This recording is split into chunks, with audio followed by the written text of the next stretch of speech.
Well, welcome to the Formula SAE-Australasia competition for 2022. It's been a long time since we've been here. Since 2019 was the last competition run. And of course, since 2019, we've all been trying to avoid the dreaded C word, that C word of course being combustion. In 2019, there were 7 electric vehicles running, and now we only have a handful of IC cars in this competition. So teams have been busy over the last few years really working on electrifying their programs. So it'll be very interesting to see how all of these teams that are quite new to running electric vehicles will go in this competition.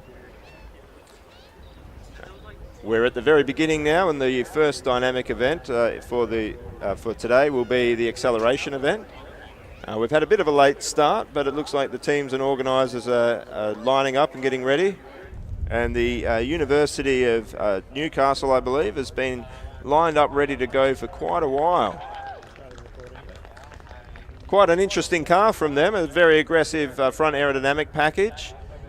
Beautifully done out in blue, but a high wing in the centre. And we're seeing this a fair bit with how the aerodynamics have been moving on these cars, and teams making the absolute most out of every available bit of volume they have to produce downforce.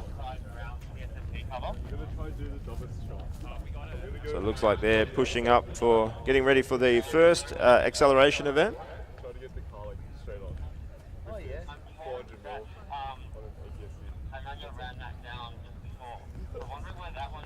So Newcastle have been a long-term competitor in this event.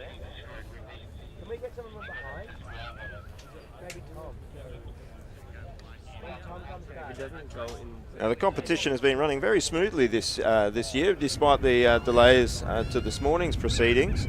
Thursday was a very productive day with a lot of scrutineering done, a lot of teams going through, and quite a challenge with the electric vehicles, which do need a lot extra scrutineering compared to the IC cars.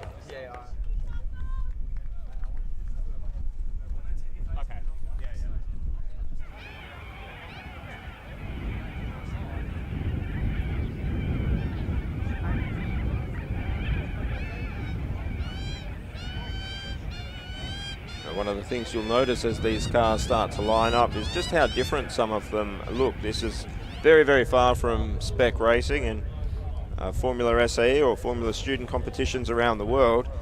There's quite a lot of variation between cars. The rules are very open, apart from mainly safety rules. So we'll see different combinations of motors and batteries, aerodynamics and chassis.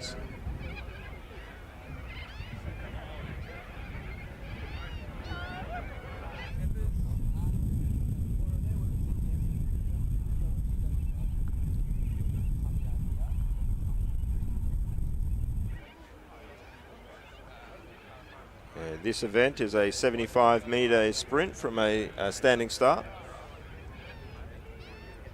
Competitive times in this should be below 4 seconds. But very often teams will go out and get a nice good banking run to start off with.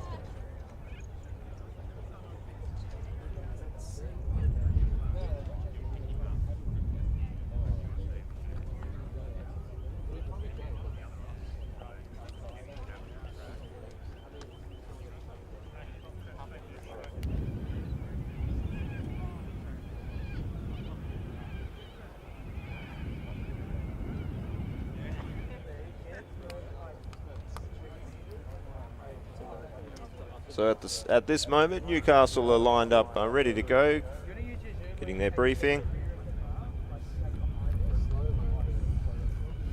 No other teams currently lined up behind them. So they've got plenty of time to do this, and they get to launch at their convenience.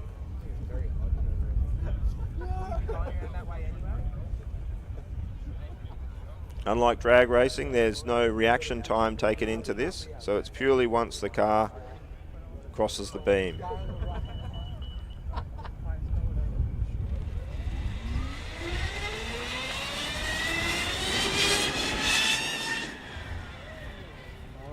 And well done, Newcastle. They have a time on the board. The very first dynamic event run by a team in the 2022 Formula SAE-Australasia competition.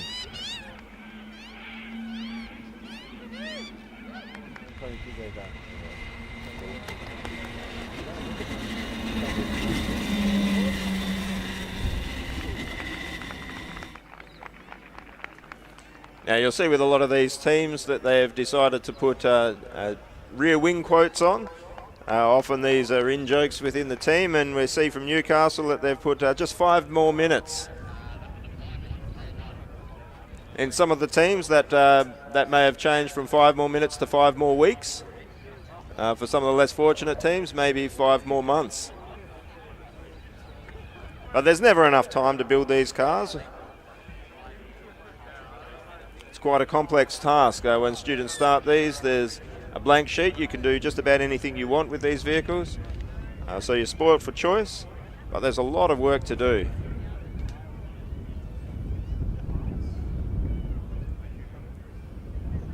What's quite interesting this year is most of the students in this competition this year have never attended a Formula SAE competition before.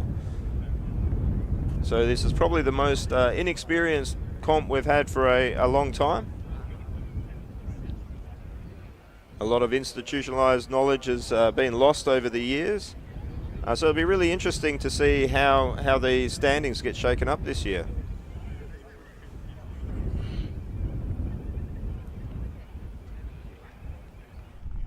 So for those of you that don't know how these events run, each driver gets 2 attempts. They don't have any practice runs. And there are 2 drivers per team per event.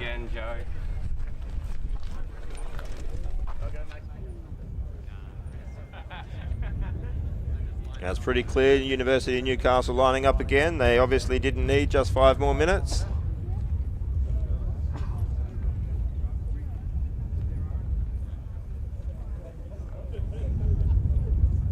And that previous run was a 5.41 second run. So a handy banker there.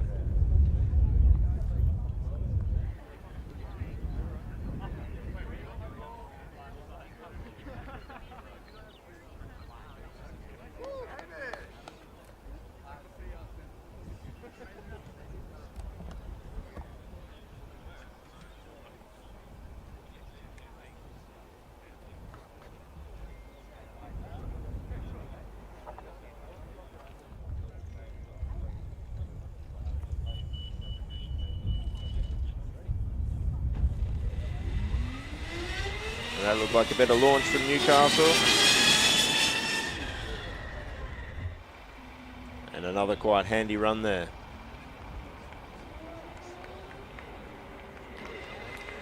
Unfortunately, that was a 5.63, so a little slower than the previous run. But of course, the best time from the 2 drivers and the 2 runs is taken as the time that the teams are scored by. But as a team, they'll be very happy to have put a time on the board. It's quite a difficult task to build these cars, get them through scrutineering and get them lined up for a run at this.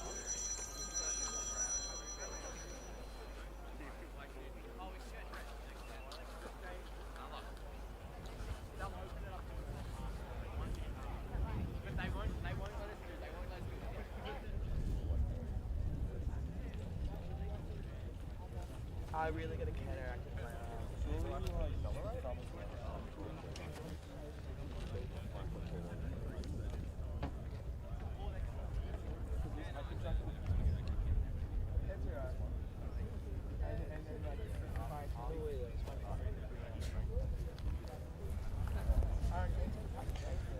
At this stage, there aren't any teams lined up ready to go following Newcastle.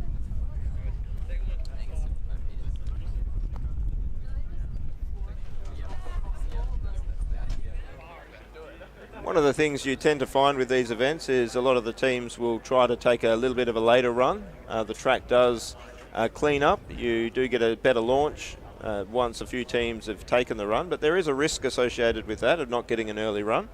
If you do have an issue, you run out of time to change that. So in this time, I thought I'd take an opportunity to introduce myself. My name's Kevin Hayward. I'm a faculty advisor at Edith Cowan University and used to do this as a student at University of Western Australia. And I'm joined here by Isaac. How are you going, Isaac? Yeah, good, thanks, Kev. Nice to be back after a couple of years. Yes, my name's Isaac Baudry. An ex-QUT motorsport student, but yeah, helping to run the event this year with the volunteers and popping in and out on the microphone in between. So looking forward to a good event. A few teams rolling up already. There's been a lot of teams already through all the technical inspections and brake tests, so hopefully we should see a few cars out there this morning. So Isaac, you've been helping out with the tech inspection this year? Yeah, I've sort of been floating a little bit, so organising all the volunteers before the weekend, making sure everyone was assigned to the relevant events and we have enough people. Definitely been a struggle this year, first year back from the sort of COVID-induced break. There's been lower numbers of volunteers than hoped, so yeah, if anyone next year is thinking about volunteering that's on the live stream right now, please do sign up because we could always use the help.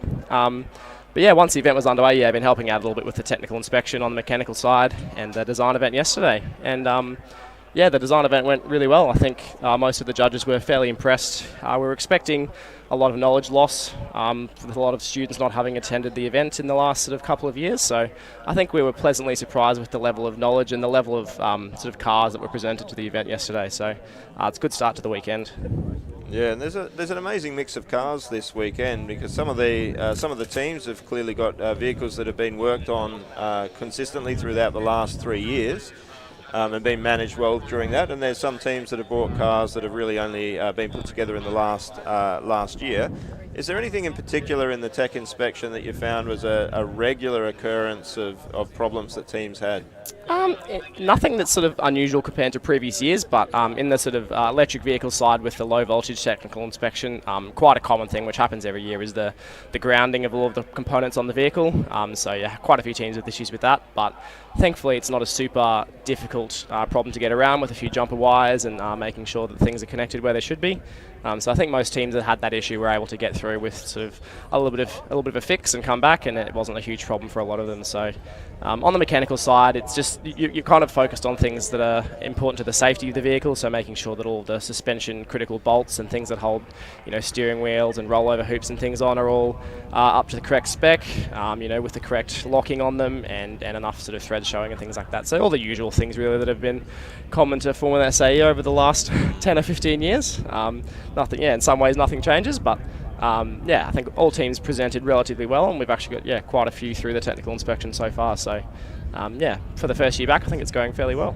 Yeah, I thought it was quite amazing on Thursday. We've had quite a few competitions where there hasn't been a lot of technical inspection done on a Thursday, and it was really very busy this year, and a lot of teams I think have really appreciated just how much effort has gone into that technical inspection and really taken a lot of the pressure off the Friday, which is so Friday events happened yesterday. They were the static events for the teams, and Friday's typically a very busy day for the teams. They have a cost presentation, a marketing presentation, and of course the design event. So you mentioned you're in the design event. Were you doing a bit of judging in there? Yeah. So I judged a couple of teams. I'm sort of more of a mechanical background, so we're sort of judging vehicle performance and driver interface. And we judged a sort of wide range of teams in my stream, which was from teams that have been around for sort of 10 or 15 years and consistently doing a good job, and some new teams this year that actually quite impressed us really. Some of the newer teams with inexperienced members that even if their car isn't necessarily going to run this weekend, there was definitely some good ideas and some strong understanding from some of the newer students, which was quite good to see. So there was also definitely some cars on the upper end of the spectrum that were quite impressive, and we're really actually excited to see how they perform out on the track. University of Auckland was one that I judged, and we were quite impressed with their car. The level of workmanship on the composites and the chassis and their vehicle dynamics and aerodynamics was at a very high level, and so we're expecting them to do quite well this weekend. Good to have our Kiwi friends back at the event. Obviously been difficult to do that. Obviously we haven't had an event at all for the past couple of years, but now we have. It's good to have them back over here and a part of the event, so we'll see how everyone stacks up once we get underway. Yeah, and the pits are a very friendly place around here, so for the students that are competing here, it's really encouraged to go and have a look at other teams' cars and see the solutions that other teams have had to the same problems that you've faced.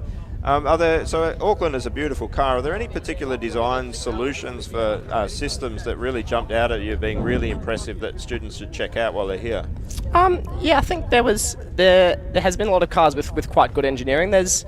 I think these days a lot of the top teams are sort of converging on similar kind of design practices, so it's not quite like the days of sort of 10 years ago when you would have kind of cars rock up with completely drastically different suspension systems and things like that, but there is still some interesting things out there. One of the ones I saw, RMIT Combustion, are running a mode decoupled, roll and heave decoupled suspension system on their car. They've developed a self-developed roll spring and damper, which is basically allows them to independently adjust the roll stiffness and damping compared to the heave stiffness and damping. So they justified that relatively well in their design event, and so that's not a design in that exact mode that I've seen so far in the competition. There's been some other fully, in fact, you yourself would be familiar with some of the fully mode decoupled suspensions that have been run by teams like UWA and ECU in the past, but this particular kind of way of doing this is unique, at least so far. It's seen in a few of the overseas cars, but this is the first one I've seen in Australia, so will be interesting to see how well they have that tuned to the rest of their car, because obviously, one impressive component on its own does not make a fast car. You've got to have it working with your tyres and your driver and all of your aerodynamics, so yet to see if that provides a sort of meaningful difference, but they seem to know their system pretty well, so that was definitely one to check out.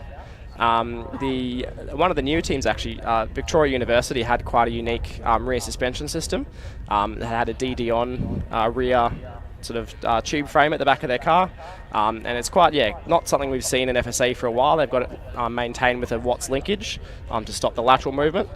So they have adjustment in that with their roll centers and things like that, which is not, and they can, despite having the fixed camber, they can actually adjust it statically, and as opposed to a straight beam axle where you have a fixed sort of 0 degrees of camber. So it will be interesting to see how that car performs.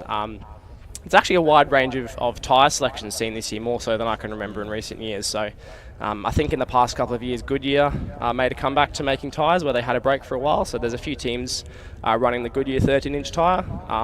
A lot of teams have converged on the smaller diameter Hoosier tyre at the moment. So there's a few of those around. And then RMIT Electric Racing, I believe I saw, running the Continental 13-inch tyre, which is not one I've seen in Australia before. Definitely common overseas, but unique to this sort of part of the world. So it'll be interesting to see how that car handles the track. Yeah, these cars are very dependent on their tyres for performance, and we haven't really seen Continentals in Australia. And the Hoosier, the low aspect ratio on the new Hoosiers, they're quite an impressive tyre. So one of the main complaints about Hoosiers was just the lack of response you'd have on those 13-inch tyres. A lot of deflection, a lot of lateral deflection. But when you've locked down that lower aspect ratio, a much more responsive tyre. And of course that Goodyear 13 is a beautiful tyre, developed specifically for Formula SAE, and has very, very responsive. It's very good to hear about the rear suspension from Victoria University. I think Australia has been well known as a country that produces quite a lot of innovation, even though correct. we have a lot less teams than, say, in the European or the United States competitions. There's always been a lot of variation amongst the pits, and it's great to see that that's continuing. And your team that you came from, QUT, well known for a few innovations as well. So we've definitely had some interesting parts on our car over the years. Some more successful than others. We went through a long period of time developing a fairly complex sort of electrical powertrain system on our car. So the car running this weekend actually is still maintaining that same sort of system. So it's got 4 electric motors, 1 in each hub, and due to a combination of factors, their car is running a under 120 volts DC tractive system, which was more of a regulation, safety regulation related constraint. But that car is actually running around with about a 72 volt tractive system nominally. So pretty low voltage. So to get the sort of power you want, you've got to run a lot of current through the system. So if you have a look at that car up close, the tractive system cables are quite large compared to a lot of the ones you see floating around, but we took quite a long time to get that sort of system up and running, trial and error with a lot of different sort of motor controller inverter packages. I eventually found something that was suitable, and that car is out running around. You'll see it this afternoon in the autonomous event. That's the car we were able to build, luckily, during COVID in 2020. The Formula SAE-A event did not take place, but we were thankfully up in Queensland, not hit too hard by sort of the pandemic up there, or not for too long, I guess. So we were actually able to build a car in 2020. and run that with sort of a Queensland competition that we held with the sort of Queensland teams, which was a lot of fun and actually helped keep the sort of 3 teams in Queensland keeping a bit of their knowledge of the competition going and giving us something to do, which was really a lot of fun. And that car, is now actually an autonomous vehicle that they're going to run this year. So, hopefully you'll see that out there this afternoon in the autonomous demonstration.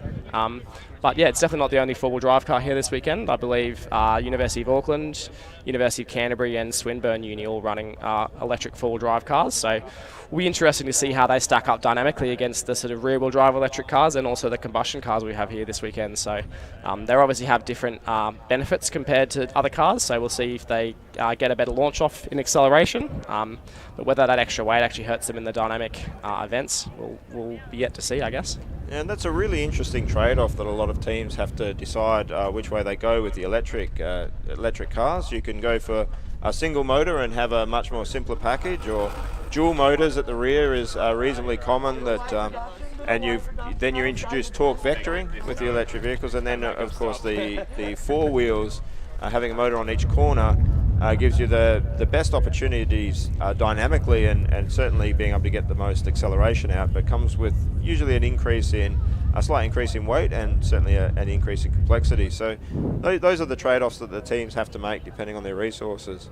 Yeah, correct. And the complexity is definitely a big one, and that was something that definitely hurt our team going down that path in the past. And I think a lot of teams have struggled with the sort of difficulties of actually putting together and getting 4 motors and inverters all running, and then also the gearboxes that you have to do with that, especially with the type of motors we see these days, the sort of the AMK kit or the Fisher motors running a quite high RPM and high torque.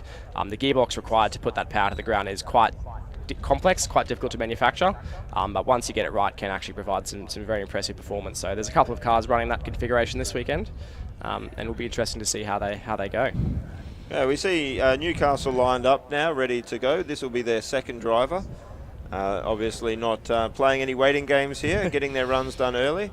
And there is some wisdom in that, because if there are any issues with the car, it gives them plenty of opportunity to remedy those before a skid pad. Yeah, for sure. Definitely. I'm a bit impressed, actually quite impressed by the University of Newcastle this weekend. They've really been signalling their intentions all week. They were the first team to be checked into the administration, first team through tech inspection, and now they're the first team out at the dynamic event. So really showing they're here to not mess around and actually get a time down on the board nice and early. Of course, their previous best lap time here was a 5.41, so let's see if they can beat it. And that unfortunately didn't look like a good start there.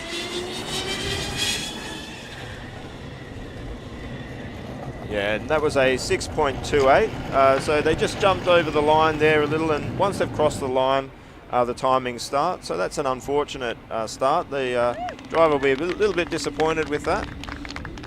Yeah, definitely important to try and get the car to launch in one continuous motion, and not break that beam too early. Otherwise, unfortunately you get a time that's not as good as you'd hope for. Looks like we might have University of Adelaide rocking up to the queue, so hopefully we see them out there pretty soon.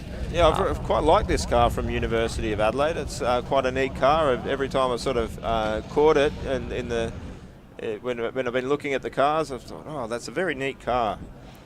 Yeah, from what I could tell, definitely an evolution rather than a revolution of their 2019 car, which is actually a very wise way to go about it, especially if you have lost sort of some team knowledge and team members over the COVID break. So their car was actually quite fast in 2019, but was still, I think, missing a little bit of tuning with the vehicle dynamics and getting it handling quite exactly how they'd like. So with an evolution of that design and running the Goodyear tyres, as you can see, expecting some big things out of that car this weekend. So let's see how they go.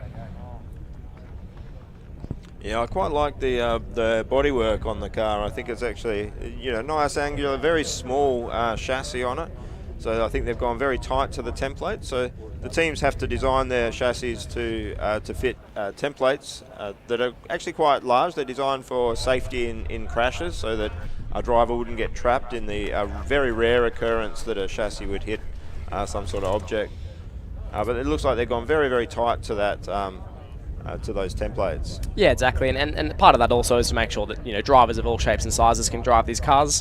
When it comes to the event, often teams will choose sort of the lightest drivers they can find that can still wheel the car appropriately. But it's good for all team members that are involved in the construction and build of the car to get a chance to drive it when they can. So it's good to be able to fit anyone in the car within reasonable size. But definitely a performance benefit to designing the car as tightly as possible to those cockpit templates.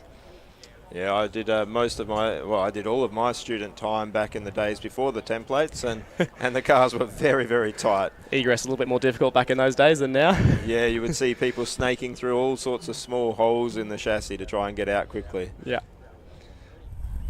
A little bit better launch this time. Better launch there from Newcastle. I think that'll be fairly similar to their first ones, and that's a 5.8. So their best run was their first run, but they have all their times on the board now, and they can start to prepare for their skid pad event. Yeah, I think that's a good start. It's a strategy not just for Formula SAE, but in professional motorsport in any kind of qualifying session to get a banker lap on the board, because you never know what's going to happen. In a lot of motorsport, you can have red flags with cars having incidents and sessions be cut short.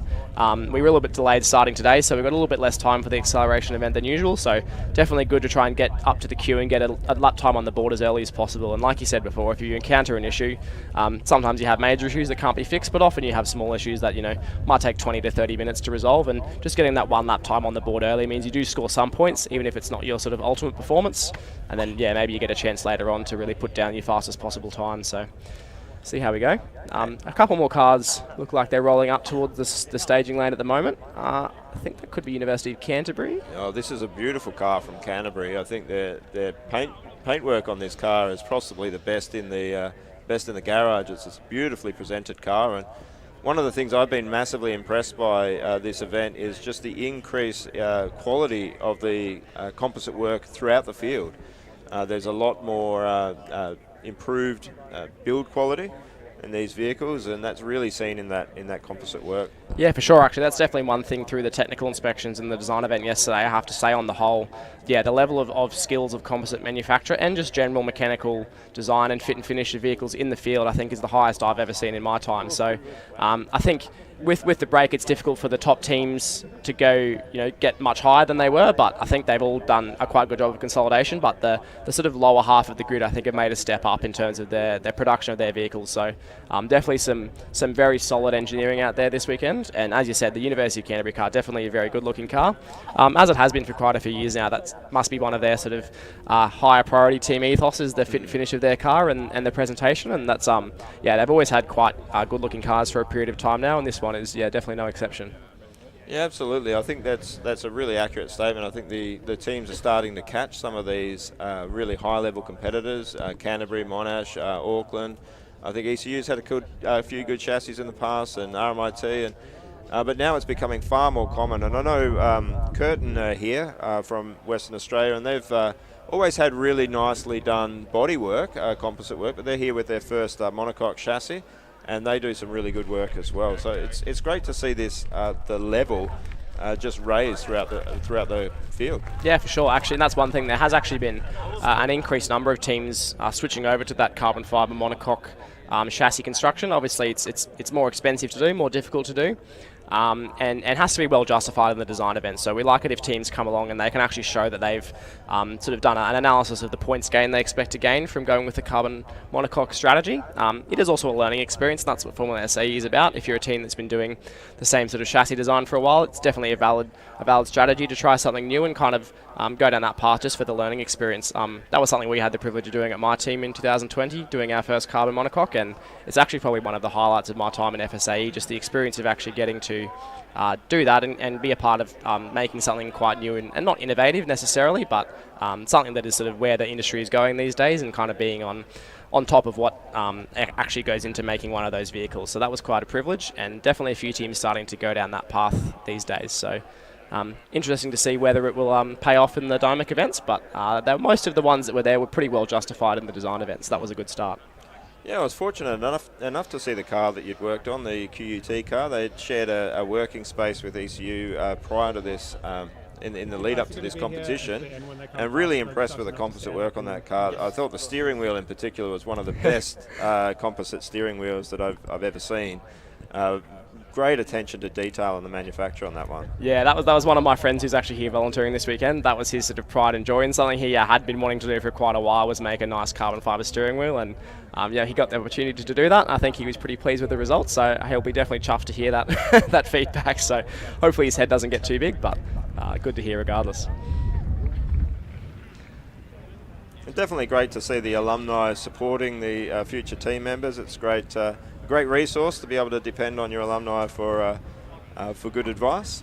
100%. I think that's a common amongst some of the top teams in the category is good alumni connection and feedback, and strong faculty advisement and support from the university is also very important. It's not essential, but it definitely makes things a hell of a lot easier when you're trying to get funding and get access to facilities at your university. So Adelaide lined up here. That's second team to run.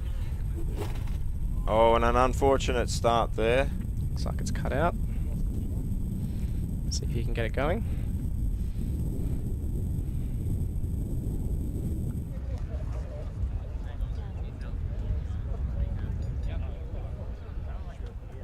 We do see a number of teams starting to get ready to run now. So yeah, we've got Sydney Motorsport lined up behind Canterbury, so I think Canterbury will be the next car out, and then University of Sydney with the first combustion car I think we're going to see out there today. These guys are a team that have been around for a while. They had a struggle for a few years, but they actually brought quite a nice car in 2019. It was quite strong. They got good dynamic results, and this car looks like it's somewhat of an evolution of that car as well. So I actually saw those guys testing out at Sydney Motorsport Park a few weeks ago. I was out there for a test day of our own with supercars, and they're out the back running around, and it's good to see cars running that far in advance of the competition. And I think they've got some testing in, which means they hopefully will be strong in the dynamic events. yeah, that's another trade-off the teams need to make, is just how much time they put into the manufacture and how much time they put into the testing. And it's really quite amazing how much you can gain by putting the miles on the car. And if you start off with a great combination of a good concept and a lot of testing and development, you can do really well in this competition.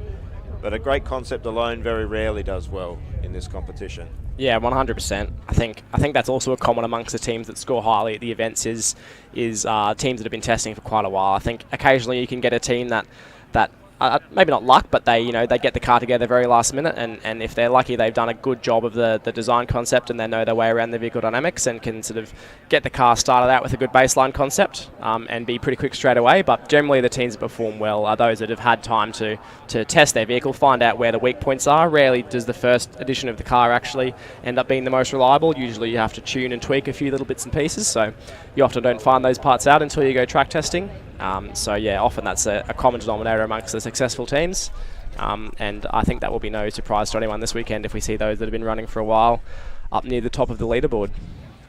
Yeah, certainly when you get these cars out, sometimes they come together and they work pretty well out of the box and don't fight you too much, but there's certain cars that fight you all of the way and don't really want to move at all. Yeah, definitely been on both ends of that one.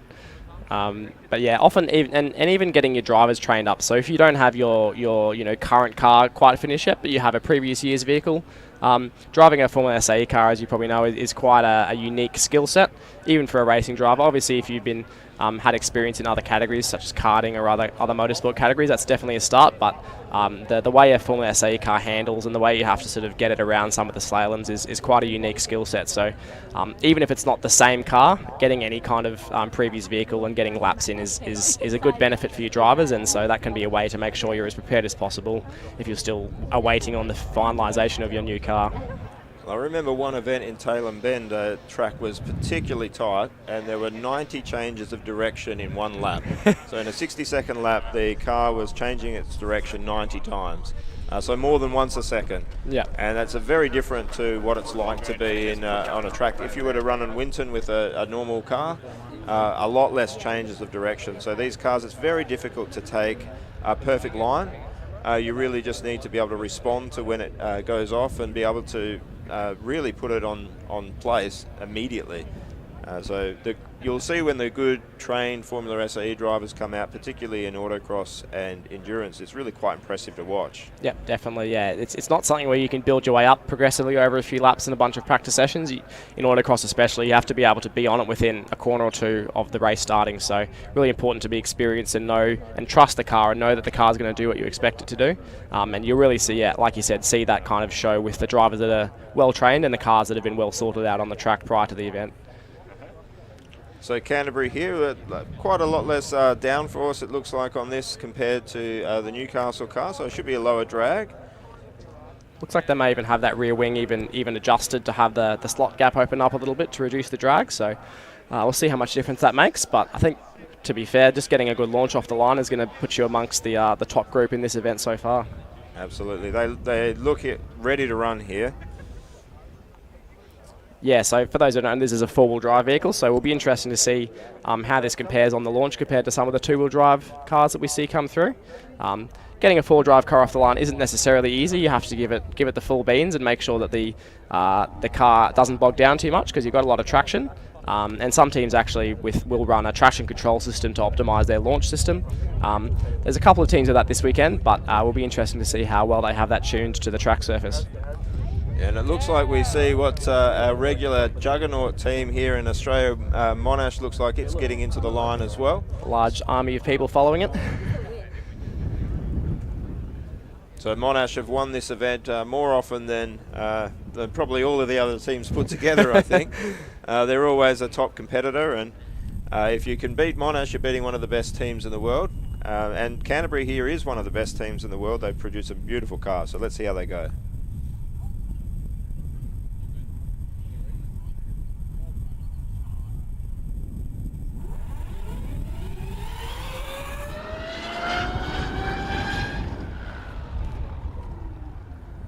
Canterbury. Ooh, I think they might have tripped the timing beam early there by the look of it. Yeah, lap time coming up is 47 seconds, so...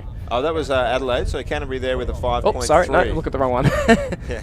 So quite a solid run there. I'd imagine that car's got a bit more speed in it, but it looks like the driver is caught out at the end of that, so hopefully that's not a problem with the system there, and they can push that back and get another run in. Yeah, definitely a conservative run there to start with, but again, getting a time on the board is always important, and they, not the sort of times we expect to see by the end of the event, but they're already at the top of the board, so just getting one down is a good start. Looks like we have University of Auckland lining up now. They might be the next car out, so another four-wheel drive vehicle from New Zealand, also very well prepared and presented. Yeah, Auckland have always been a very strong team. They've done some very interesting work in the past. They've got a strong history as a team, and painted in the colours of McLaren there. Yep.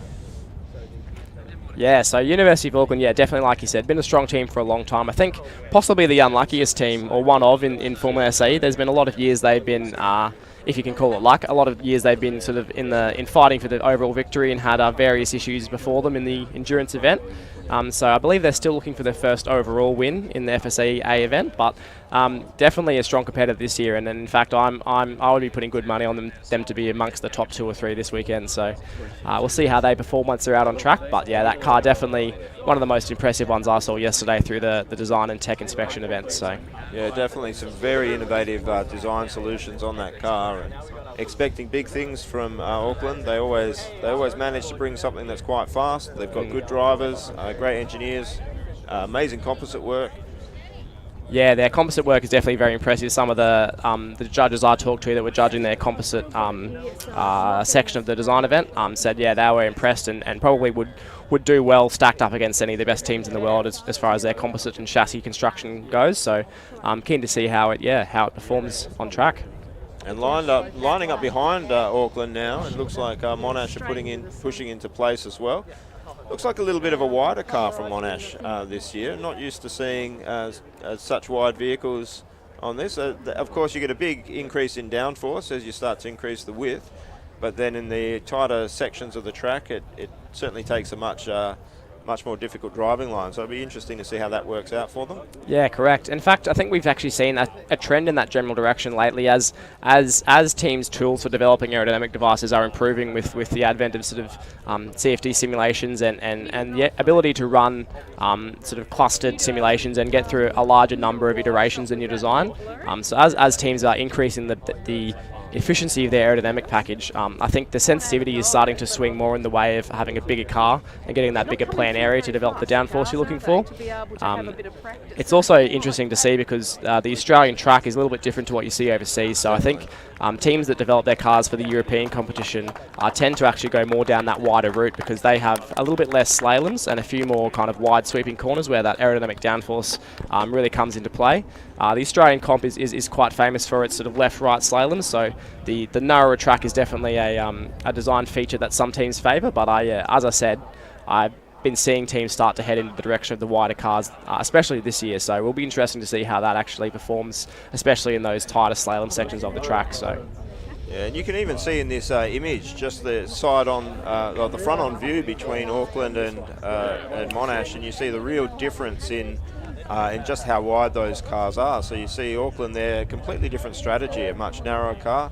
Look, I wouldn't be surprised if the Monash car is got a lot more downforce than that Auckland car, which really should come out to play in autocross and endurance. Yeah, for sure. In fact, the Auckland car running actually a slightly narrower rear track than front was something we saw in the design event yesterday. So that was something they were talking about with in terms of the slaloms. When you can aim for a cone with the front wheels and know you're going to miss it, then the rear wheels should also be able to go past it. And that's something you have to be careful with. And one of the intricacies of Formula SAE driving is making sure you can get the full car around a cone, because often you get the front wheels past and then unfortunately you clip it with the back of the car. So this is a design feature of their car that they were talking about, and we'll see how that works out tomorrow.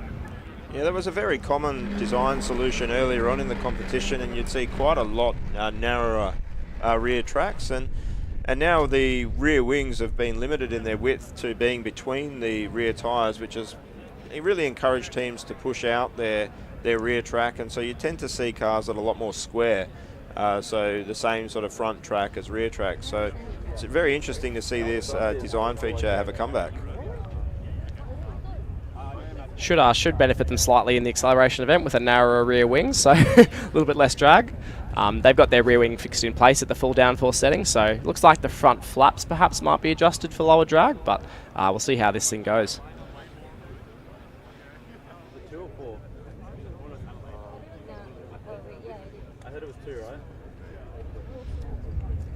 Yeah, definitely a beautifully presented car. You can see the effort that's been put into it. And I think it's an important thing to have that on your vehicle, because you're trying to represent the university and you're trying to represent yourself to sponsors, and the better you can present your car, the more you show that you care and that you have a high quality workmanship. I think the more interested sponsors are going to be represented on your vehicle. So it's definitely something that's quite important if you're looking to get your team up amongst sort of the top couple. It's definitely, and it just shows that your team takes the pride in their work and have had the time to sit down and think about it. So it shows generally that the teams that with a well presented car have probably started on a little bit earlier and taken the time to actually assemble it properly, and it hasn't been sort of thrown together at the last minute. So it's often a good indicator of performance. So let's see what Auckland can do here.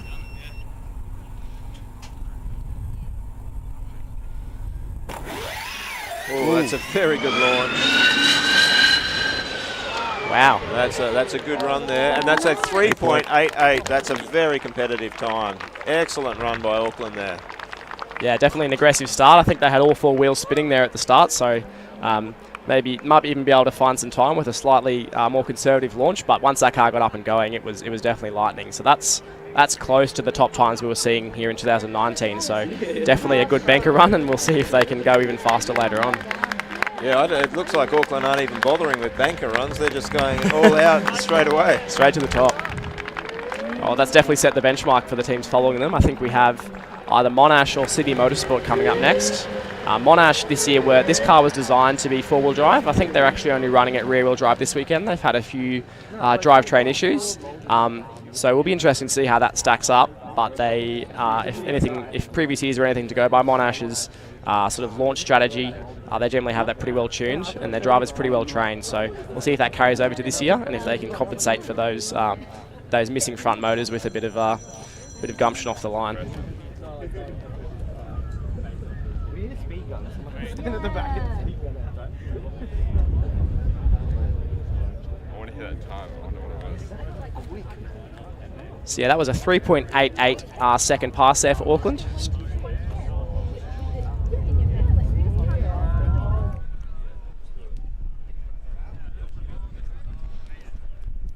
One of the tricky parts about queuing up for this acceleration event is actually pushing the cars through the ditch from the pit lane onto the truck. There's a bit of a shallow area there, so teams running the low aerodynamic front wings sometimes struggle through there, and that's actually often a good indicator of whether their car's going to be making contact with the ground once it gets going in autocross tomorrow. So always a good indicator of whether the front wing's too low, whether they scrape through the little shallow there. But Monash, yeah, lining up, and Canterbury at the start line ready for another run, so we'll see what they can do.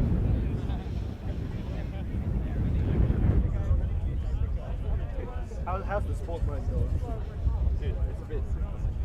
Yeah, you can't fault Monash for their management and their ability to run strategy throughout an event. So even if they do have issues leading up to an event, you can never count them out. But it will be difficult to beat that Auckland time. Definitely. I'd imagine there's a little bit more to come out of that Auckland car. It looks like they're pushing back and they'll make a few adjustments. And the real advantage of having such a strong time early on is you've got the ability to make those changes. Yeah.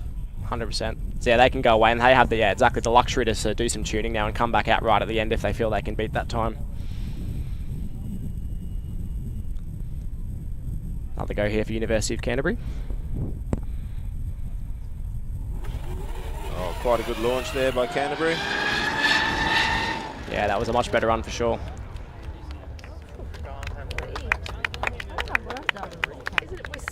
Thumbs up.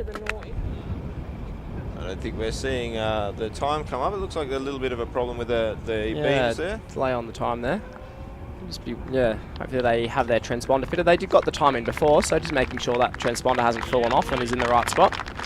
Well, I believe this one is timed from the beam, so this is transponder independent. Oh, is it? Yeah, okay. That's news to me.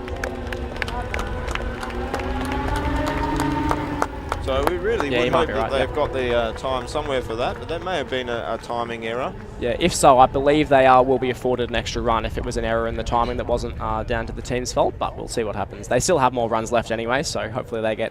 That was definitely an improved run, so I would be surprised if it wasn't somewhere in the 4-second bracket for that one. So. Yeah, I would have thought that was safely in the 4-second bracket. Monash University lining up at the start line now. This will be their first run in the dynamic events for this weekend, so I think there's a lot of people in the pit lane. This is a very impressive looking car, so waiting to see what these guys can do once they actually give it the full noise. So there'll be a lot of Monash University members also waiting with bated breath outside. We can see some nervous looking faces, so this is definitely a more aggressive design of car than they've brought to the competition in recent years, so they've gone all out, and it'll be interesting to see how it actually works out for them. Yeah, Monash certainly made their name by taking earlier in their history, taking a solid concept and really just taking it and tuning it to within an inch of its life. And this is a really different car for them. They've really gone all out, and this is the sort of car you'd expect from a top European team.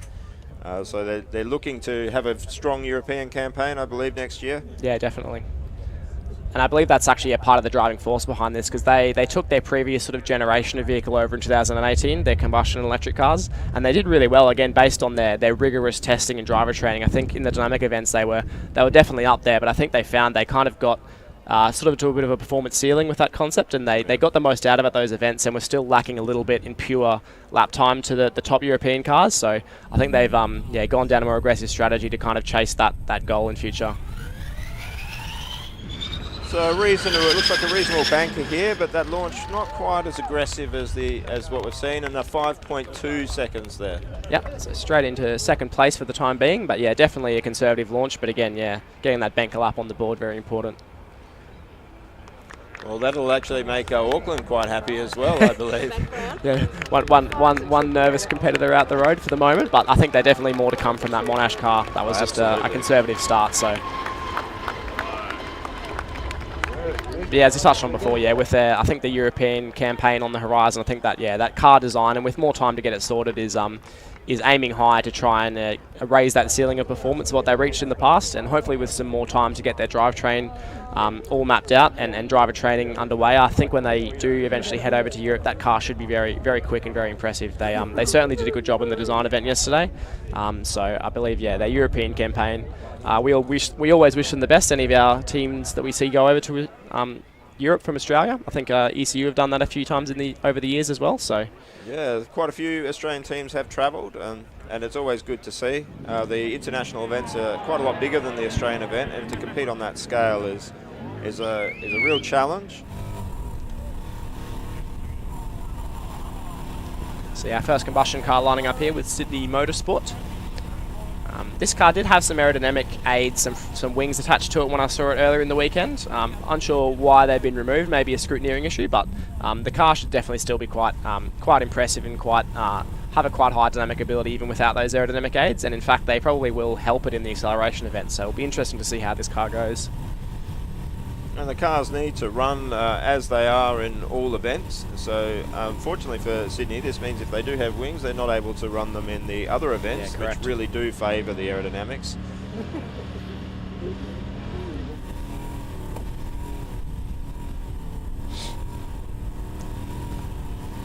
So the engine's running, hopefully you can get this thing off the line.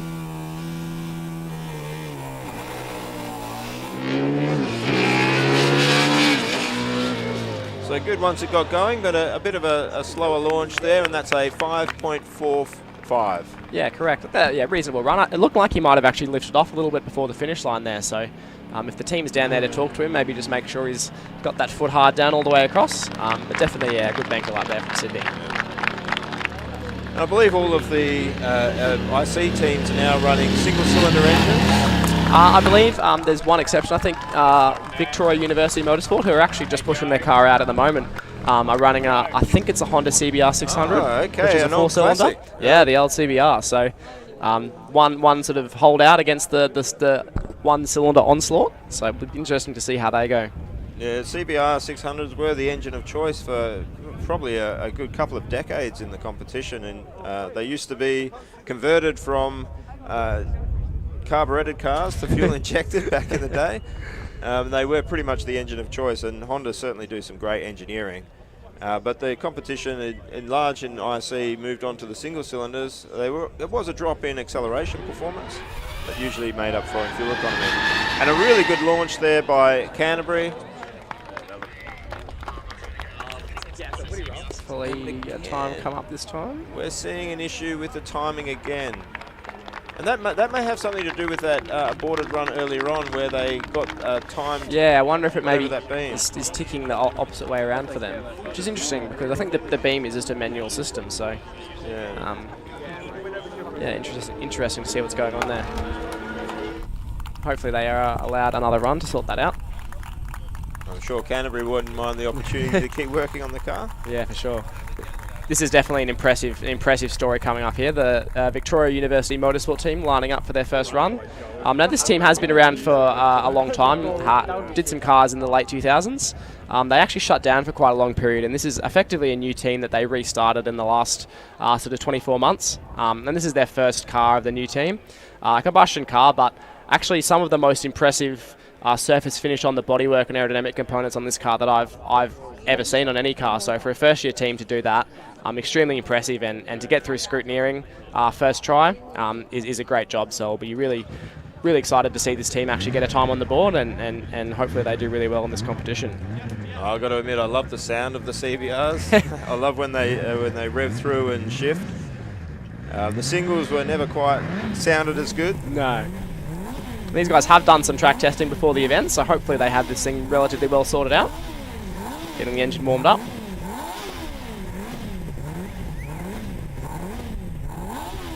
Kev's going all misty-eyed in here, thinking of the old days. Oh, I think a nice four-cylinder 600cc, and even back without aero, that's just so much fun.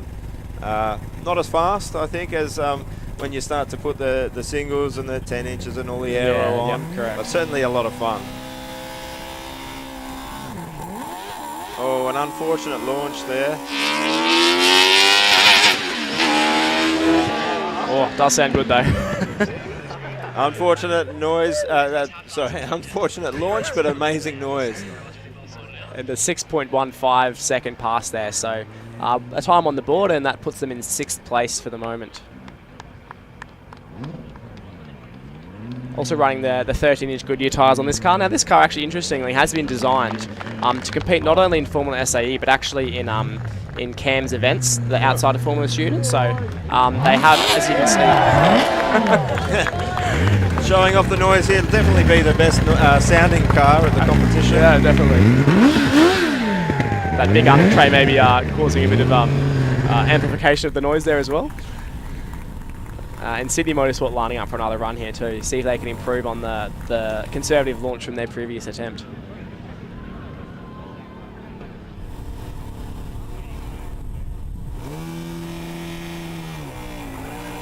That did look like a better launch there. Yeah, again, having issues before the end of the run, unfortunately. Yeah, 5.6, slower than the first run. It'll be interesting to know what was causing a little bit of slowdown towards the end of that run. Suspecting maybe a gear change issue if they were, had the power for the first 2 gears. Could be a mapping issue or an actual shifter itself. So hopefully they can get that sorted out. Or maybe the strategy of just leave it in second and run it to the limiter and see what happens.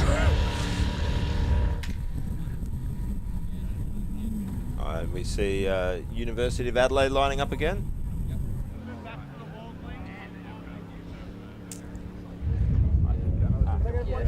So a few teams lined up, ready to go. Yes, I think Victoria are going to turn around and do another run straight away after Adelaide. So plenty of cars lined up ready to go now. So we should have pretty consistent runs.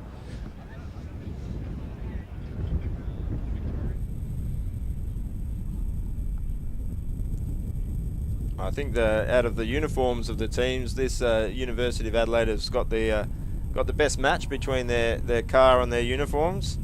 Definitely. Black down low, and then the blue up top with a nice stripe of white and red. Very presentable. And very important at the event to present yourself well and represent your university and your sponsors to a high level, because obviously throughout your own social media and the event itself, you're going to be sort of broadcast across a lot of social media channels, and good to show off all the sponsors that have gone to the effort of supporting you with a well-presented uniform and well-presented car, of course, as well. Yeah, you certainly don't get anything for free in this competition. No. You've got to work for everything, and there's some amazing supporters of the teams, and it's great to recognise them with a high build quality.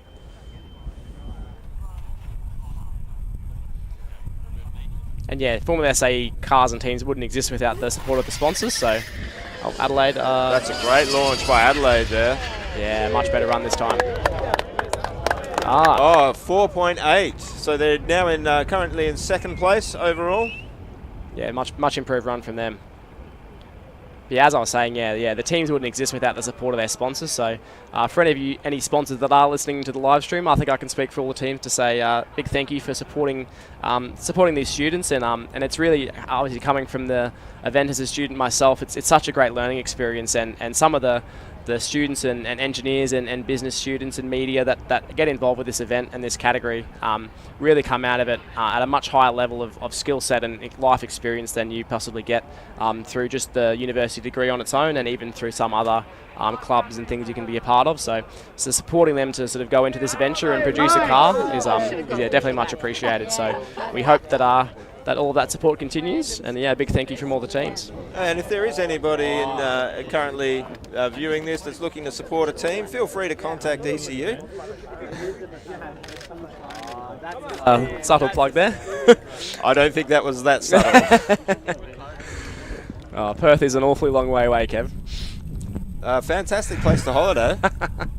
Actually, spent a holiday day there holidaying this year, and actually had the privilege of hopping into the University of Western Australia workshop earlier this year when I was there for some work, and they've had quite a struggle over the past sort of 8 to 10 years producing a car and getting it to competition that was able to pass tech inspection and run. But as far as I'm aware, they actually passed all the tech inspections yesterday, and they have an electric car, which is obviously no mean feat to produce a rules compliant and running electric vehicle. And I've seen that car testing a little bit. So the Western Australian teams over the sort of expanse of the Formula SAE history have always been quite strong, and I think punch above the weight of the sort of distance they have to travel and expense that it takes to get their cars to the competition, as I'm sure you're aware. So good to see the Western Australian team sort of really getting up and doing really well again this year.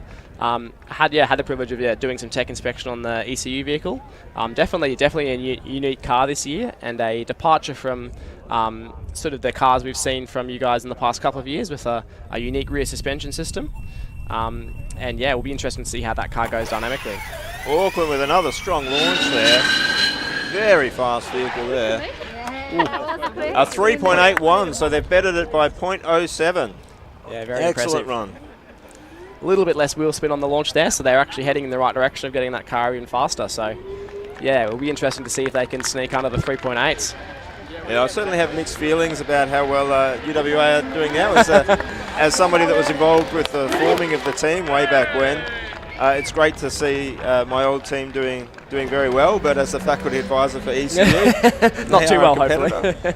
No, I think one of the things that's happened over the last 3 years is that a lot of barriers between sort of the West Australian teams have sort of come down, and there's been a lot more communication going on, and I think there's been some really beneficial things that have happened as we've been away from the competition, and you really start to see that, well, we're all in this together, and that you're very likely to be working alongside some of the competitors. Yeah, for sure. From other teams. These are the best engineers in the country, all collected in one spot.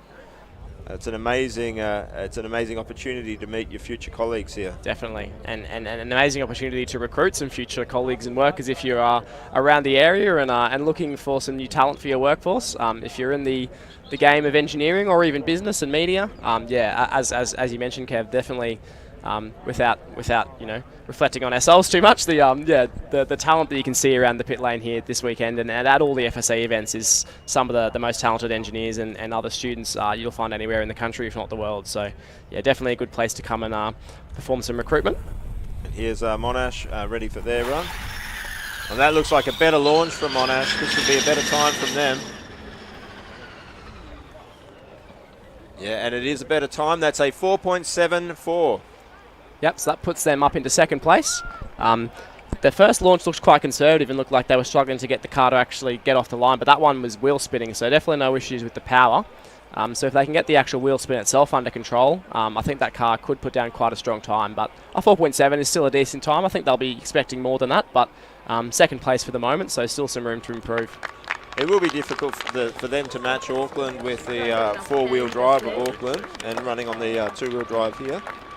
But this is only one event, and Monash usually have a lock on the skid pad. They're very, very difficult to beat on the skid pad. So. Yeah, for sure. And that's actually an event where the four-wheel drive has less of an advantage, I feel. So see Monash running a little acceleration trick there, known to two-wheel drive teams of running some quite aggressive negative camber on the front wheels to minimise the rolling resistance. So definitely doing the best they can to optimise the system they've got at the moment.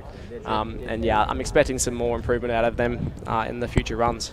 And now we see RMIT. RMIT have a huge history as a team. They've been world champions before. They've won events outside of Australia and in Australia, and had a period where they weren't doing quite well. But it looks like they've absolutely had a resurgence in the last few competitions. Their build quality and the design of the cars has really improved, and we're expecting big things from this team in this competition. Yeah, definitely. Yeah, this car was again one of the more impressive ones we saw yesterday through the static events. So this team does have quite a strong vehicle dynamics knowledge and background, and a well presented car that's quite light, which is obviously very important in the acceleration event. And I believe this team actually won the combustion category and actually the overall acceleration event in 2019. So if that's anything to go by, we should be expecting good things out of this car.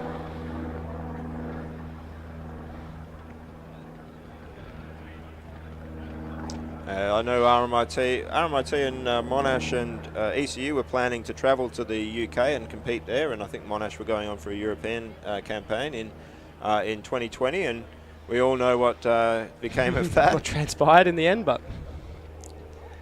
So I know there's all of those teams are really looking to get back into that and look towards travelling internationally again. Yeah, for sure. And as you said before, the Australian teams, we don't send a lot of teams overseas because it is quite a big expense. But it's the ones that we do send do tend to represent the country quite well and show that even though we are a small competition, I think the overall competitiveness and the level of the cars here in Australia is amongst the top sort of few in the world. So we always do pretty well overseas, depending on who no matter what the team is, they always have put in some impressive performances in different events. So interesting to see how many teams end up back over there in the next couple of years.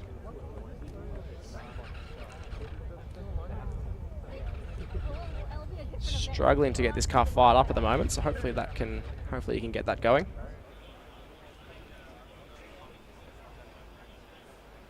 A few nervous faces outside the commentary box here watching on. So RMIT have two entries in this competition, and this is their combustion vehicle.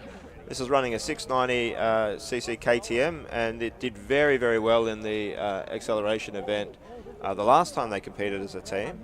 The 690 KTM is a real excellent motor for these vehicles. It's not a lot heavier than the 450, but that extra capacity really gives it a lot more power, and that's most often seen in this event. So we hope that they can get it started and really show what it can do. Sounds like it's struggling a little bit. Hopefully, yeah, they have a backup plan in place if they can't get this thing fired. Still a little bit of time on the board to make it happen. So yeah, hopefully they can if they can pull that back and get that thing fired up, we should be expecting some big things. Yeah, ECU made their first single-cylinder car this year, and it's been an interesting path, moving from a CBR and then a custom motor, which was based around a CBR, and a custom motor that were then based around Ducati engines, and by far the hardest engine we've had to ever try to get started with a restrictor was the KTM that we're running now. So very difficult engines to get started, but once they're going, they're usually pretty good. Yeah, definitely a common feature actually, that the singles do tend to be more difficult to get fired up. Yeah, with that air restriction. So.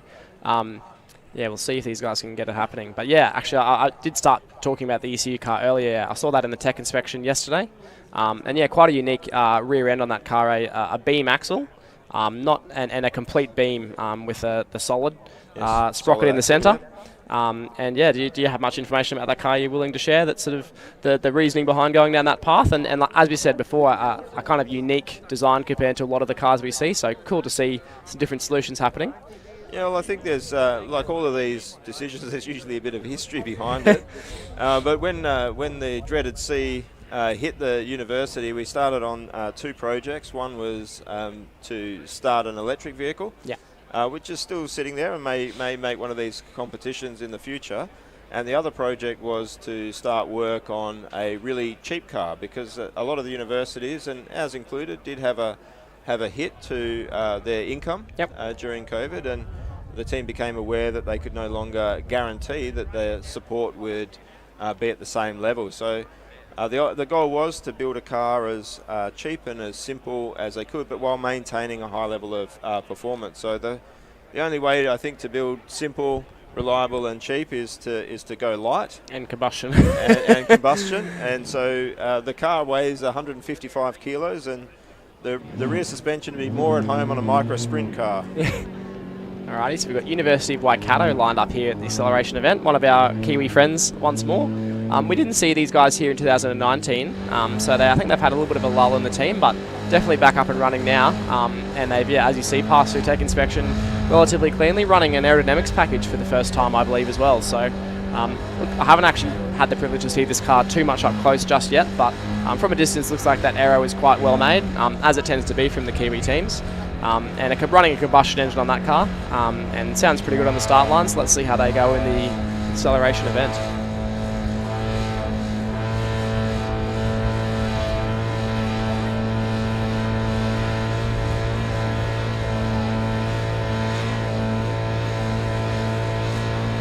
So this is a 450 KTM in this, or a rebadged KTM in this car. So smaller motor than the RMIT car, same size motor as the ECU car, which is lined up as well. Yep, yeah, I see them just pull up in the staging area, so a few cars ready to go. He's just getting this engine up to temperature here before he gives it the full beans, which is always a good idea when you first fire it up in the morning. So.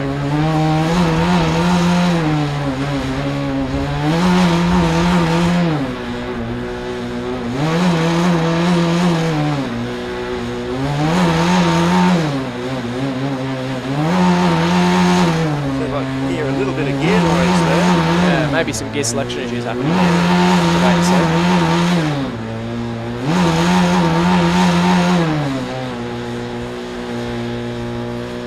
I think it's good to go.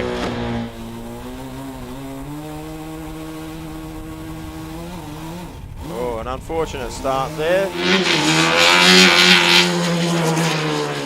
Looks like backed off a little bit towards the end there. That won't be a competitive time, but it's banked. It's on the board. On the board, a 6.32. And on the board beats some points scored, which is always a start. Yeah, it looks like possibly some issues with the gear selection there. So I think initially getting it off the line, and then actually getting it through the gears once it got going. So he or her, I should say, could be. We see a lot of female drivers in the acceleration event. And the car name's Shelby there, so a female name for the vehicle as well. Yeah. Well, this is Edith Cowan car up here, and it's quite an interesting name in the university, staying on that. It's the only Australian university named after a woman. Yes, there you go. And the first female member of parliament. You know, I actually just learnt that fact about a week ago. It's all happening. Alrighty, so University of Canterbury lined up again here. Fingers crossed, whatever this timing issue is that has been befalling them in the previous runs is sorted. They've got one on the board with a 5.3, which currently has them in 4th place overall. So still in there with a chance, but hopefully they can put a more impressive time down, because that previous run definitely looked faster, but unfortunately did not record a time. So we'll see how they go here.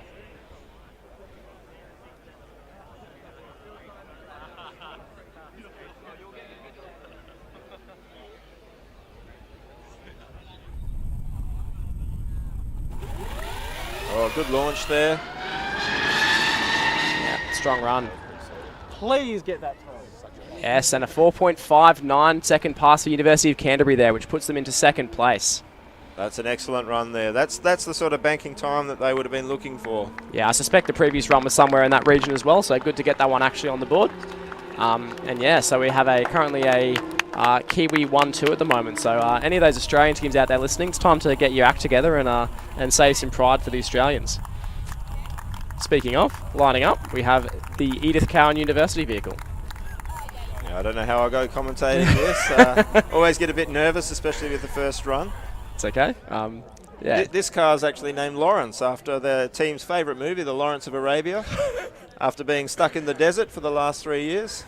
Definitely a West Australian thing to do. But yeah, definitely a light car. So even the single cylinder, a decently powerful car, but with the light weight, hopefully this car should be quite sprightly in the acceleration event. See how they go. They've got the rear wing open up for minimum drag. Definitely a common strategy in the acceleration event.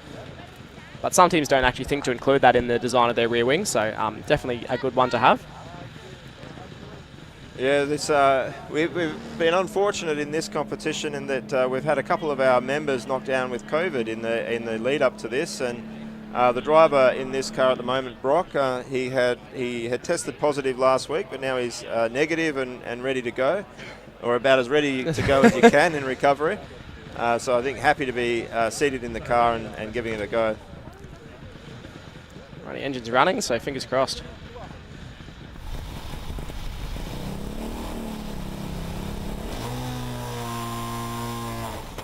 Oh, stalled, unfortunately. Okay, maybe a little bit of excitement on the clutch release there. So this won't be the best of time, but we'll see how it goes down the line. Well, so certainly gets up and going once it's off the line. A paddle shift on this car? Yeah, push buttons on it. So yeah, air shifter on the car. Something the team has used to run before they had the custom engines, but the custom engines were really only 2 speeds, so didn't really need it. Definitely some fast and smooth sounding shifts once the car got up and going there, so if they can sort that launch out, I think that could be quite a competitive time. So as it stands, yeah, we've got University of Auckland still in first place with a 3.81. That's the time to beat. We have lined up in the queue Victoria University ready to go for their 2nd attempt, or 3rd attempt, and then Monash University coming up after them. Yeah, I'd expect that this Victoria University will definitely be able to do better than the 6.1 they put on earlier.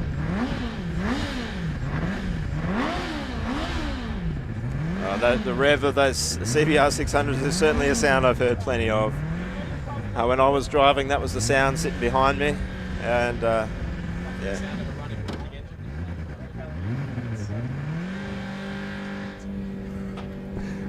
Yeah, the comforting sound of a working engine is always good to hear.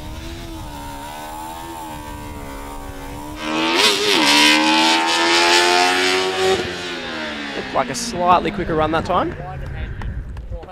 And yeah, 5.5 seconds, so an improvement for them.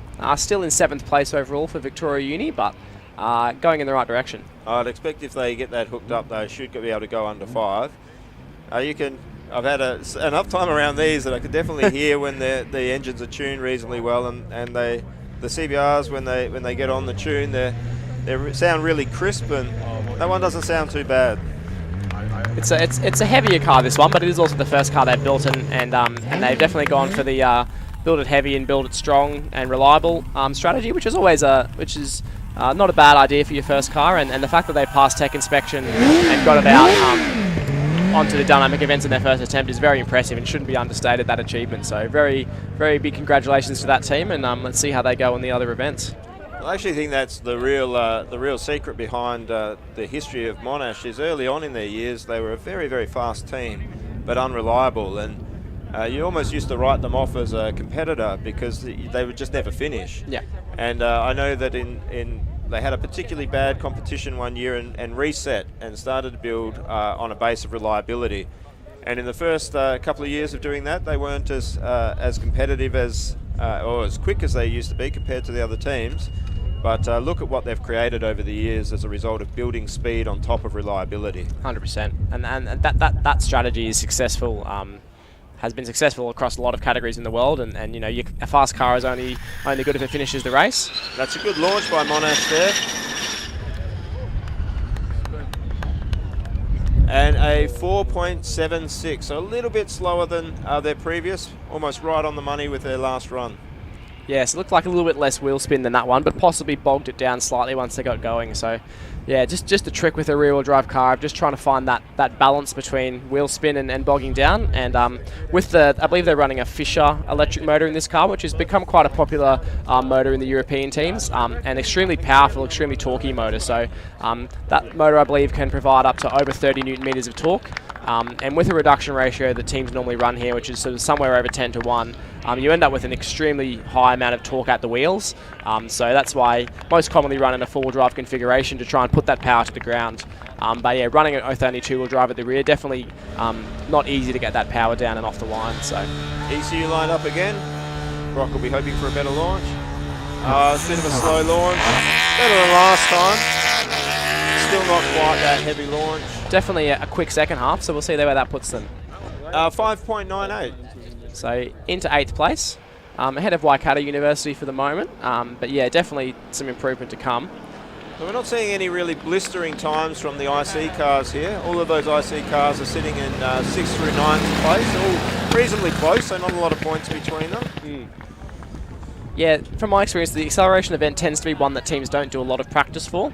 Often teams, once the cars are running, really spend a lot of time focusing on the track events in terms of the autocross and endurance, and sometimes the skid pad, but acceleration tends to be one that teams think, oh, it's just a straight line, we'll just rock up and give it our best shot, and sometimes the clutch release and getting the IC cars off the line can be a bit tricky. And teams that have done even a little bit of practice and tuning of their sort of launching tend to be the ones that come out on top.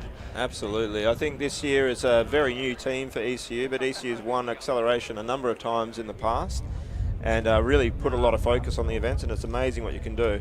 But I think if this RMIT car, which is lined up now, hooks it up, this should be the quickest car out of the ICs, I think, on this event, if they can get this one running.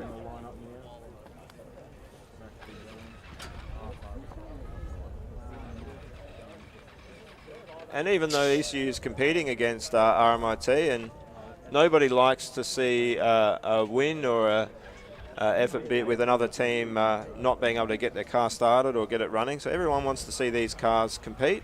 Yeah. No one wants to take easy trophies or easy wins. 100%. I think, yeah, you want to go away from the event knowing that you've beaten the best cars out there if you do well. So, and you know, everyone knows the amount of effort and time that goes into getting these cars built. So, yeah, we're all human beings. We all have empathy and sympathy for other people. So I think we all respect the effort that other teams put in, and you definitely don't want to see anyone get to competition with a car and have it not run. I've been on the receiving end of that before, and I can tell you it's a extremely difficult thing to go through. And yeah, come Sunday afternoon, if your car's still in the garage, it's a very tough one to take when you've sort of poured your heart and soul into it throughout the year. But I can tell you one thing, it definitely makes you a lot more motivated for the following year. So. Yeah, not wishing that on RMIT just yet. Plenty of time to get this thing up and running. Absolutely. And definitely should be a strong car once it is. So I think hopefully they've got another battery to throw in that thing and sort out what's going on and see that thing back before the end of the event. And they're a powerful team. I'm fairly sure they'll get that sorted and get out.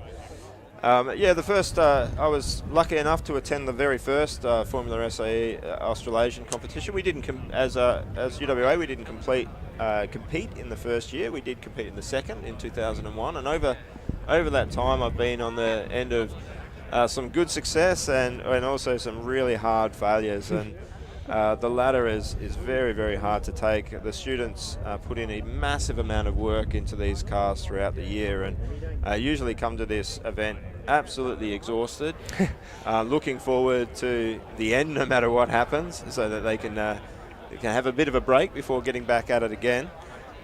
So it is very, very heartbreaking, and so we hope we see the teams and be reliable through this competition. Yeah, for sure. It's win or lose, once the event's over, you're definitely glad of a rest and a sleep and a break from looking at racing cars for a few weeks. Obviously, with our event being in December, generally the Christmas break follows pretty swiftly, and you can put it out of your mind for a little bit, and then come back in the new year with a refreshed motivation and new ideas. Yeah, I think the best gift you can, Christmas gift you can give to a Formula student member, a Formula SAE member, is a good sleep. Yeah. So Monash University lining up once more. See what they've tuned up with their launches here and what time they can put on the board.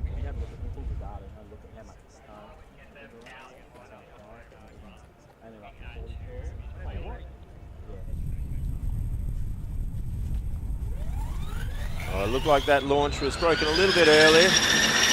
Quite quick once it got off the line, but a 4.82. Yeah, just a little bit of rolling at the very start of the launch would have broken the beam, and then that sort of probably cost them a little bit of time there. But I think they still have that's their 4 runs done now, I think. So there is an opportunity, I believe, to line up for a rerun if teams are not in the queue. But I have a feeling that's their 4 allocated runs done now. But they're still in 3rd place overall at the moment. So although the time probably isn't what they're hoping for, they're still okay on the leaderboard. So. Sorry, go on. And the launch isn't something that really comes into play in the rest of the event. So if they're having issues getting it off the line quickly like that, it's only going to hurt them here. Yeah, correct. It does have some effect in the autocross event, but it's over the course of the lap. It's not a huge impact on your overall time. So. Yeah, University of Newcastle back. Some good, some conservative sort of mid-range times for this team, but definitely up there in the leaderboard, still in P4 at the moment, so I think they'll be hoping to improve a little bit. And they only need to find a few hundredths of a second to jump Monash for P3, so we'll see what they can do here. Oh no, sorry, they're one behind. Yeah, about 7/10 of a second. Yeah, sorry, I was looking at the Adelaide time there. about 7/10 of a second to jump over Monash there into 3rd, but Adelaide only about 6/10 ahead. One of the things you notice with the electric versus the IC is as the comp has gone on, most teams in the IC have gone to single cylinders. Looks like a solid launch there from Newcastle. Getting out some speed. It's pretty solid run there from Newcastle, and they've massively improved their time. That's a 5.08. Yeah, correct. Doesn't move them on the leaderboard, but definitely much, much closer. And almost snuck under the 5-second bracket. So I think they have 1 run left. We'll see what they can do with that. I'll be very happy with that. Yeah, so the teams that have switched to the single cylinders, they are quite a bit down on power. You tend to gain the points up in being a lighter weight car, so having faster times in autocross and endurance, and certainly skid pad as well. Yeah, less fuel usage. But you will see that they're quite a bit slower than the electric cars, which even though they're limited in power, are generally able to have that torque throughout. At low speed, the torque can be very high. Exactly. So this is a good story actually here, lining up the University of Tasmania, possibly Australia's most isolated Formula SAE team on their own down there in Tasmania. Have had some quite impressive combustion cars over the years. I think they're quite a small team and not massively well resourced, but they do quite well with what they've got, and they've been working on this electric car concept for a couple of years now. I believe they did turn some laps in 2019 towards the end of the weekend, but out here ready to rock in the first event of the year this year. So hopefully these guys can put down a good time, and haven't been sort of causing anyone any great grief recently, but I think these guys could be a bit of a smoky. Oh, looks like a reasonable launch there for the first event. A little bit of a back off in the middle, but still not a bad run. And a 5.09, slotting into 6th place there. I would expect, given the back, if they can sort out what was going on there with backing off, they should be able to climb up and really challenge Monash and Adelaide, I believe. Yeah, there is a really tight group there with Monash on a 4.7, Adelaide a 4.8, and then Newcastle and UTAS both on the 5.08 and 9 respectively. So not much in it there, and a small improvement from any one of those teams could get them up onto the podium. So will be interesting to watch. Adelaide queuing up here again, only 700ths of a second behind Monash here, so this could be an interesting run. I'm not sure we're going to see anybody challenge Auckland here today. We still haven't seen Curtin or UWA line up, and I know they've got a little bit of speed in their cars, but not four-wheel drive in those cases. No. So I think Auckland might have this event overall. Yeah, haven't seen UWA yet. I've seen that car testing, and they do run a very interesting setup in that car. So they've got a unique electric motor, not one I've seen from any other team. It's called a Phi power motor, but it's an axial flux motor, and it can produce, I think, well over 100 kilowatts, and obviously limited to 80 for this event, but no shortage of power with that car. So if they can get that thing off the line and get the power down, should be very interesting to see how they do. Haven't seen them queued up yet, though. I believe they passed tech inspection, so hopefully we see them out here soon. Oh, and this looks like a good run from Adelaide here. Yeah, that was good. And it is. They're 4.7067. They're ahead of Monash in third place. Yeah, well done, Adelaide. Good job. That was, a decent launch, but the second half of that run, that car really started to get going. So, yeah, expecting big things from that car in all the events this weekend, actually. Yeah, very good run there. They'll be very happy with that one. Yeah, hoping we can see the teams you mentioned before, UWA and Curtin, out there soon. Both cars through tech inspection and running, so hopefully we see them out here. Good to get a banker time in early, and then improve your time later on. And of course, we've got a few more teams. Griffith are always very competitive. Griffith well known for their very good drivers in this event. We've seen them really perform in the autocross and endurance, so hopefully we get to see them out as well. So some of the teams trying to get through the last little bit of their tech, doing their brake test, and we do see UWA lining up now. Yeah, I can see the big banana coming this way, the big yellow monocoque heading our direction. So I was just informed that they had the car apart not too long ago, but as soon as I heard that, we saw them rolling down the pit lane. So it looks like they're lining up, and looks like Swinburne as well behind them with another car that actually could be quite strong in this event. It's a four-wheel drive electric car with, I believe, 4 AMKs. And speaking of 4 AMKs, Canterbury lining up for another run.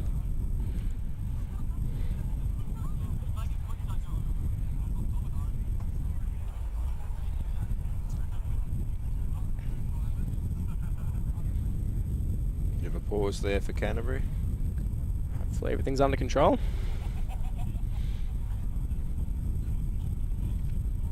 I think when it comes to electric vehicles and control, there's quite a few controllers, isn't there? Motor controllers. Yeah, when you've got 4 motors to control, there's a bit going on. I think the AMK kit that these guys run, they come with a motor and motor control package all as a unit, and you can obviously split that to run 2 motors if you want, but yeah, they come as a pack of 4. So the controllers, I've heard, can be a little bit temperamental and difficult to get working sometimes, but once they're up and running, we've seen some of the top teams in the world utilising that setup for a little while, and definitely has a high performance ceiling if you can get the most out of it. And University of Auckland running the same thing this weekend, I believe, so they're currently leading the field on this event, so definitely some performance potential there. And as I briefly mentioned, Swinburne also running the same setup. They've haven't got a time on the board yet, but they are joining the back of the queue. So fingers crossed we see them out there soon and see what they can do. Well, I think the setup of 4 AMKs in Europe has sort of become the CBR 600 of the electric world. Yeah, the 2010s. Yeah, plenty of competitions won with teams running 4 AMKs. A very good motor solution. But of course, probably the more difficult part of these cars is actually the battery or the accumulator, and putting those together. They tend to be custom between teams, a lot of different solutions, very difficult to put together, and probably where the real differences are between these electric vehicles. Yeah, correct. And reliability-wise as well, can be quite difficult to get everything working all of the time. There's a lot of battery cells involved in a Formula SAE accumulator, usually north of a couple of hundred individual cells to make sure they're all connected correctly, all the temperatures monitored, the voltages monitored, and a lot of safety systems within the Formula SAE electric rules to make sure that those batteries are actually doing what they should and are being operated safely. And that's just to protect the students. Obviously, all the people working on these cars and creating the designs are students themselves, so still learning and don't necessarily know the best way to go about the production of those systems. So supervision from the uni is always welcomed and helpful in that area, but yeah, the rules really do give you a good guideline on where to go with your accumulator design, and yeah, very important to get that right, because yeah, it doesn't take much to go wrong in your accumulator, and yeah, basically the car just doesn't turn on, and sometimes you don't know why, but some teams have quite good actual logging within their vehicle to get feedback from their accumulator management system to tell them what the issue is. Sometimes it can be a fault in the system that isn't intended. Sometimes it actually does its job, and there's an over temperature or an under voltage in your system, and then it won't let you run the car when it's like that. So the rules are in place for a reason, and they do quite a good job of managing the safety for the students. Yeah, so I remember getting told by one of the people at our university as we started the electric development. They said, "Oh, it should be a lot easier for you to develop, a lot less parts. Electric systems are a lot easier than the combustion." And we were building custom engines, and I think that my answer was, well, we didn't have to make our own fuel when we were running combustion. Yes. I'm not sure that person has built an FSAE electric car yet, so maybe they'll tune that advice up over the years. Utah's lining up for another run. Oh, a fairly solid launch there again, but bogged down in the middle of the run. Had it cut out. Oh, it's running again. Yeah. It is something we see occasionally with these electric cars. They are actually limited to 80 kilowatts as per the rules. So some teams with vehicles that have a theoretical output higher than that have to limit the power. And sometimes we see the way that is done within their internal control system can sometimes be quite aggressive and actually cause their car to cut out on occasion. So I'm not sure if that's what was happening in this situation, but yeah, some improvement to come there. ECU lined up again with their second driver. This is an event that ECU were planning to do particularly well on in this time around. So hoping to just get in some bank runs fairly early and move on to the events that they'll be better placed for. So that car's running, so yeah, hopefully with a bit of modulation on the clutch off the line, we can see a better time here from ECU.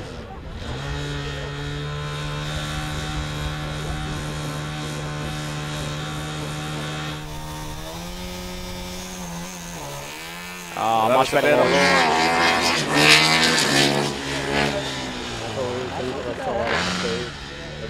Yes, and a 5.1.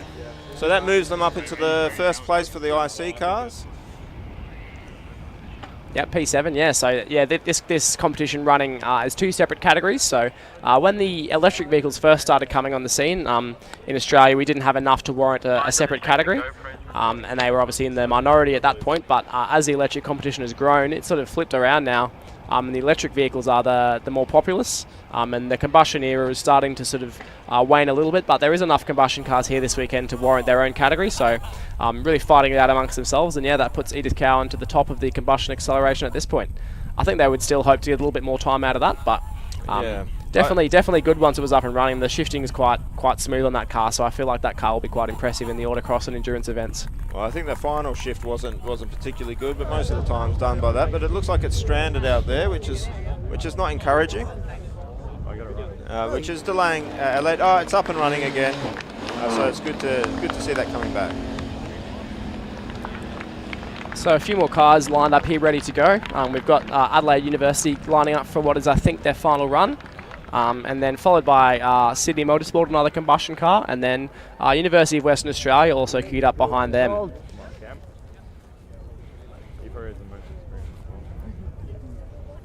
So yeah, Adelaide currently sitting in third place overall and third place in electric with a 4.7 second time to beat. So let's see if they can get any more time out of this car. Only around a tenth of a second to find to jump ahead of Canterbury, so we'll see what they can do. These times are definitely a lot slower than we've seen in the past in the competition. So obviously teams finding their feet first back in the competition. And a great launch there by University of Adelaide. Oh, that looks like a good run. And a 4.59. And they've moved to second place. They've displaced University of Canterbury there. Oh, yeah, 4.907 versus a 4.916. So they've just snuck it in ahead of Canterbury into second place there. So very impressive job, but oh, you'd be gutted if you're at Canterbury right now. That is an extremely close time. 0.0009 seconds difference between them.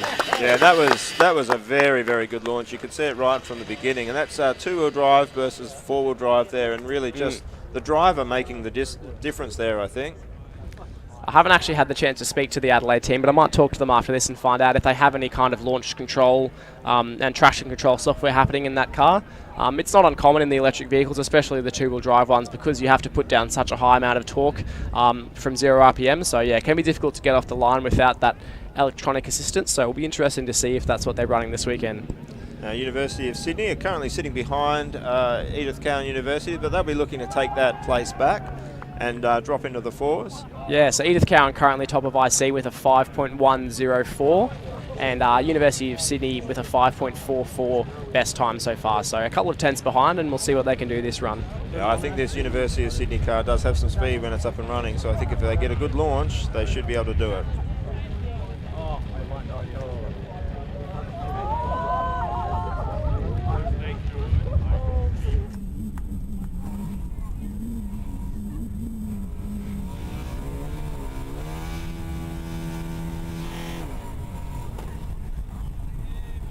Dropped into gear now. Engine's running. Oh, unfortunate. Looked like a great, very early launch, but something's happened right after the launch. Yeah, right on the clutch drop. Looks like it got away nicely, and then just as he's fully let out the clutch, it's possibly stalled or dropped out of gear there. Well, that's a real shame because that first metre is so critical, and I think the driver had nailed that first metre. Yeah, for sure.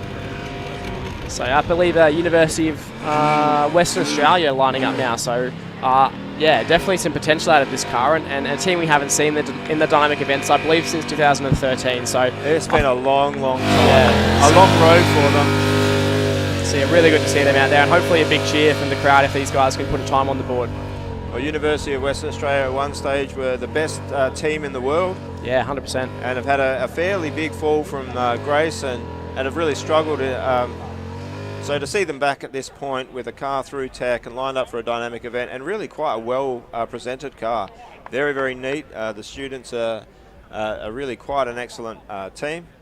So looking forward to seeing some big things from them. Yeah, had the privilege to chat to a few of the guys from this team, and definitely some very knowledgeable team members, and some really good ideas for this car and where they want to go with it in the future. So yeah, the unique powertrain at the back and a custom differential that they're running at the back of this car, which is not something you often see with an electric vehicle. So interested to see how this car goes. Yeah, I think it's great to see them focus on the details with this car, and they've been trying for quite a few years to get their heads around the getting an approved car through tech. Oh, great launch there, but lost it a little bit after the launch, but this should be a reasonable time. And a 5.108 for University of Western Australia. Well done, welcome back. Well, that's good to see. I think they lost a little bit of speed there. I don't think it's going to last long, but right now Edith Cowan University is slightly quicker than Western Australia. So again, that internal conflict hits me pretty hard. Yeah, the West Australia battle is currently settled in favour of Edith Cowan, but definitely some more time to come from that car, and some very excited and happy faces outside the window here with the University of Western Australian team. So yeah, great to see that kind of emotion at the event, and yeah, definitely a big reward for getting back. Oh, it's great to see them back. They're such a strong competitor when they're on their game, and the university is a great university, and the faculty advisor at Angus Taverner is a good friend of mine, was my PhD supervisor, and I know how proud he is of the team. And speaking of West Australia, Edith Cowan lining up again here, I think for their fourth run, perhaps their final run of the initially allocated runs. So a last chance to get this car off the line as well as possible. You can do more than 4 runs if you line up and there's no other cars queued up, but yeah, it'd be good to see them do a good run here.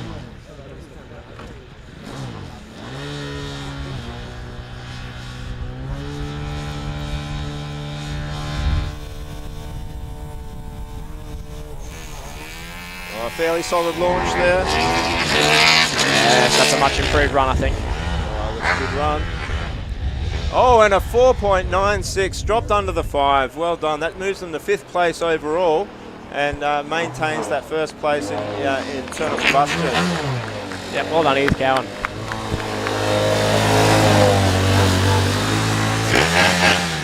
Really quite surprising to see them quite close to Monash. We certainly didn't expect that coming in, but the times aren't what we'd expected so far. I think people are still getting back into their stride, and we're not seeing the really fast times we've seen in the past in acceleration.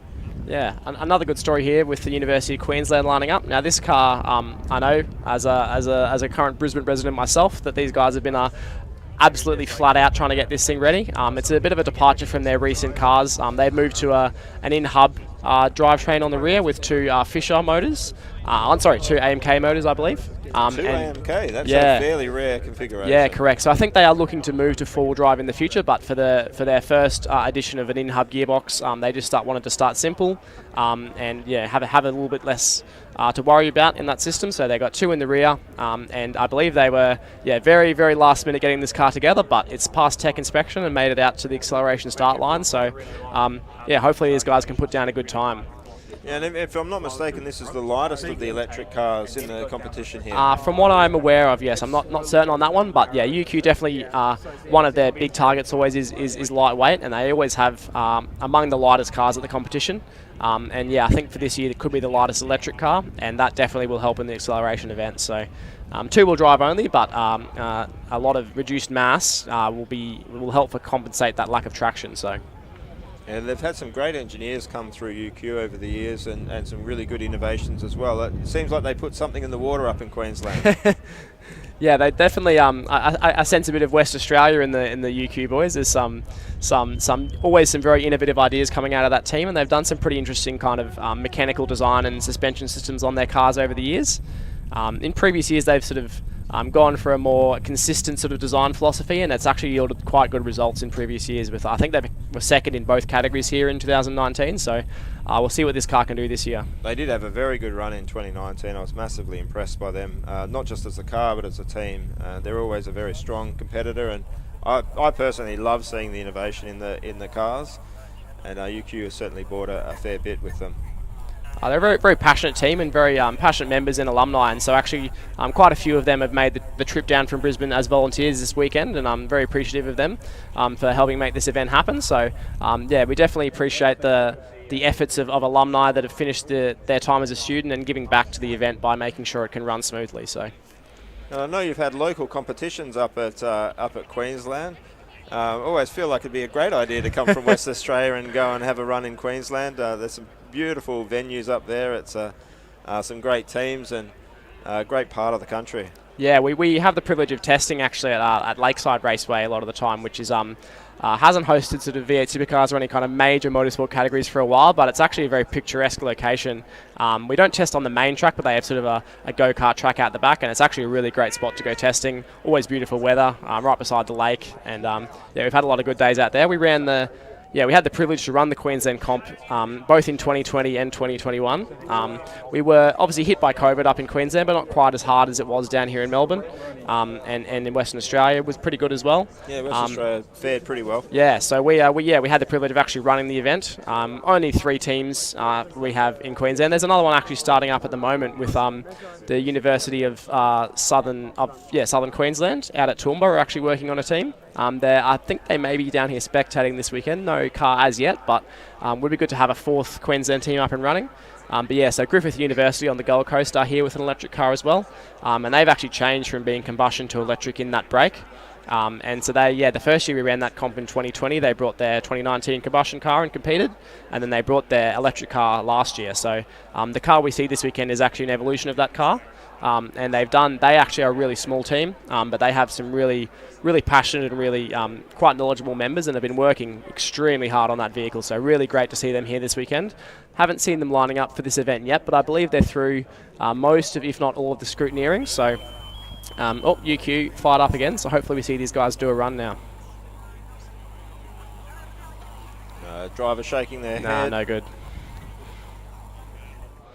Yeah, this car drove for the first time in brake test, I believe, either this morning or last night. So, that's not a great strategy for a problem-free comp. No, but at least it's out here, and they've got to the start line. Hopefully, with a few minutes left in this event, they can actually get the thing up and running.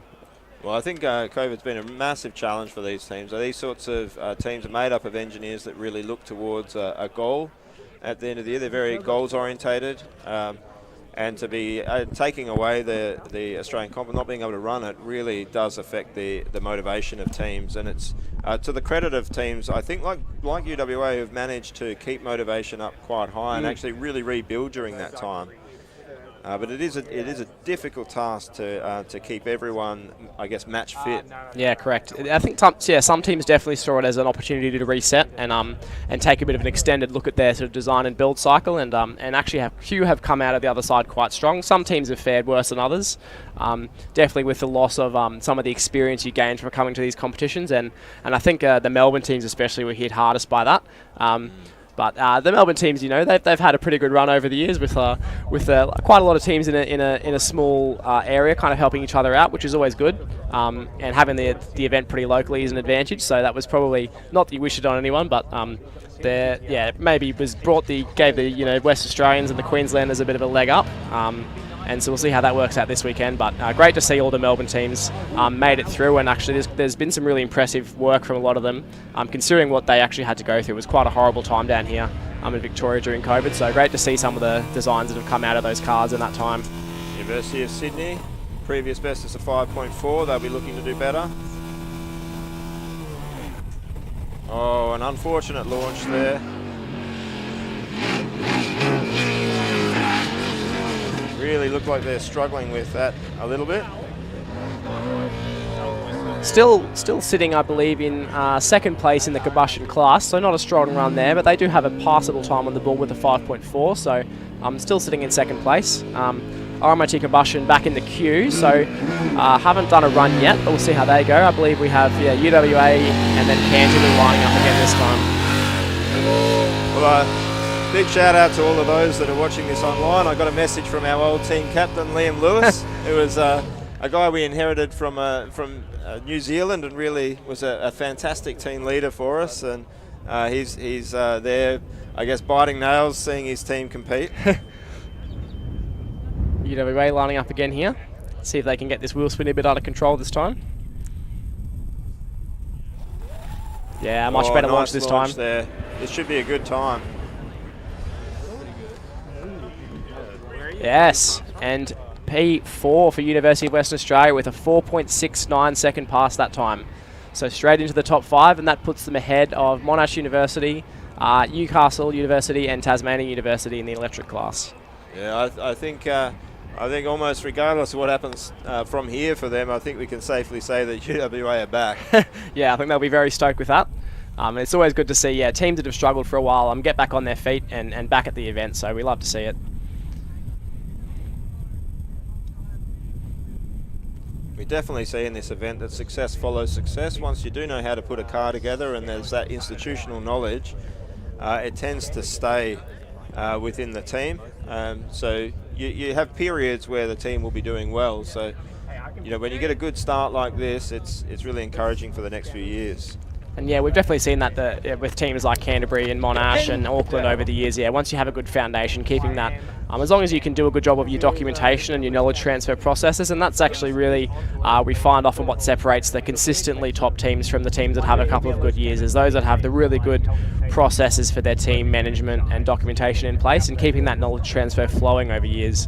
And often the involvement of alumni in that once they've graduated can be helpful. I know that's something that University of Queensland, as I mentioned before, are very strong at. Monash, and I think some of the West Australian teams have that quite well as well. So that's something and myself and a couple of other guys from our sort of team are trying to instill in the QUT team. We're all graduated now, but we're really trying to do our best to give back and kind of make sure that knowledge keeps going, and hopefully that can push that team forward in the future as well. Yeah, I know one of the really important things in forming a team is really focusing on getting some of the younger people involved really early, and in that light I've brought my son along with me so that he can learn. He's 10 years old, but he's already starting his path down in Formula Student. Sitting in the commentary box is always a good place to learn a few things, so behaving himself at the moment, but good to see the West Australian teams doing well. I'd guess that he'd do fairly well in acceleration. He's fairly light, as most 10-year-olds are. Might need a cushion under the seat, but this could be arranged. I think we have University of Swinburne lining up for their first acceleration run now. So this is a Canterbury will be off the line before them, but Swinburne in the queue, and they're should have a theoretically very capable car, as I said before, with that four-wheel drive electric system. Full carbon fibre monocoque, a very impressive fit and finish on that car, and some quite good engineering solutions. So I didn't actually judge them in the design event, but the car does look quite impressive at least from the outside, so we'll see how they go. Well, Swinburne were one of the really good IC teams back in the day, always producing a really powerful engine, but I think they saw the writing on the wall very early and were one of the first Australian teams to jump over to electric vehicles. Yeah, they've been on this path for a while now. They've gone through a few different powertrain solutions in that time, I think, so this is their first year running this system. Again, quite an ambitious design, but we'll see how they go with it. Let's see how Canterbury go here. So Canterbury only need to find 0.0009 of a second to jump up into second place, so we'll see what they can do.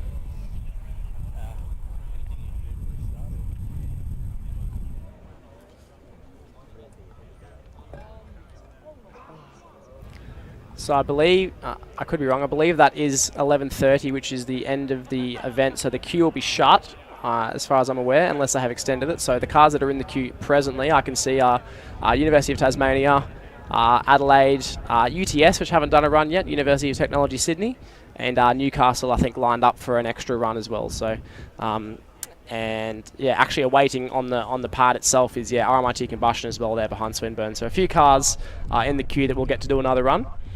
So the leaderboard could yet be shaken up. Well, I think this RMIT University, if they get this one running, I think they could almost bank on the on the best acceleration run. They've done it really well in the past. They're a great team.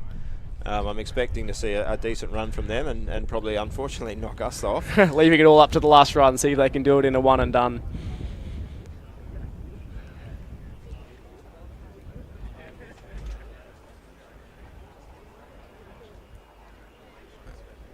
So Canterbury ready to go again. No sign of Curtin University yet, which is a shame because I believe they passed brake test yesterday, so that car has been running. But I think the queue might be closed now, so I don't think we're going to see them out for acceleration, but hopefully they get that thing running and we see them out in the skid pad event later this afternoon. Yeah, Canterbury pulling that car back. Yeah, it doesn't look good. They do have a good time on the board though, so at least, as we said before, a good strategy to have that banker time in early. Oh, absolutely, and I think it just slightly ahead of University of Western Australia, and I think, I don't know if they've got another run to go, if they're lined up, ready to go. Yeah, I have a feeling they have gone back to the garage, so I think that might be them done. But I'd say I would hazard a guess to say they're pretty stoked with that result regardless. So. Yeah, absolutely. Absolutely. I mean, to come back after so long and to be there just within a sniff of a placing, I'd be pretty happy. Yeah, unfortunately, a feeling I'm familiar with. Our team QT hasn't actually competed a dynamic event at the Formula event since 2012. So in a similar boat to UWA. We did actually get our car running during COVID to do some laps at the Queensland comp we ran, which was actually a really satisfying result for us. And that car is here this weekend, hopefully running in the autonomous category this afternoon. They've done a really impressive job with the autonomous system on that car. It's the car we built in 2020, and they've been working on it ever since. They were working on a new car this year, but didn't quite get it finished. So that car, the 2020 car, is here, but it's still actually a new car as far as the event is concerned. And they're hoping to do really well in the autonomous event this afternoon. So we'll see how that goes. Swinburne lined up. Oh, a great launch by Swinburne there. Oh, this could be a good time. Quick time. Swinburne straight to second place with a 4.39 second run. Yeah, that's an excellent first run from Swinburne there. They'll be incredibly happy with that. And you're really seeing that experience there. Nothing like leaving it to the last minute, hey? One run straight to the podium. Yeah, I'm really quite looking forward to this autonomous cars display. I'm quite excited by the idea of autonomous cars. I'm looking forward to having a car myself that can drive off to work while I stay working from home. Yeah. Get to work, go and find a park on its own. You won't have to worry about it. That's the idea. Yeah, so there was a few autonomous vehicles entered. I believe 5 or 6 entered this weekend. There's a few made their way down here. I think University of Queensland have one here, and obviously Monash University and QUT. From what I've heard, the UQ cars possibly having some issues and might not make it out, but from what I know, yeah, the QUT and Monash cars are both progressing really well through scrutineering, and hopefully we see them both out there on the track this afternoon, and should be a really good... it's only a demonstration event this year, not an official competition, but the guys behind the scenes putting that event together have been working really hard, and they've done a great job in terms of organising the event. A guy called Nick Owen has been in charge of that, and I'm really hoping to see that event go well this afternoon, and should set in motion a really good stepping stone for some more autonomous vehicles to show up in the following years. Yeah, and it's a great thing for the engineers, the future engineers, to be practicing. A lot of vision systems and control systems that need to be worked on there to make that successful, and really great to be doing that development here on a test track environment rather than on public roads. Yeah, for sure. Yeah, you think making an electric vehicle working correctly is difficult. An autonomous vehicle is another entire step on top of that. So I think it'll be a great success for the competition and for any of the teams if either of those cars actually are able to complete sections of the event this afternoon. So that'll be a really good start. All right, RMIT Combustion lining up again. Let's hope they can get this thing fired up and see what they can do.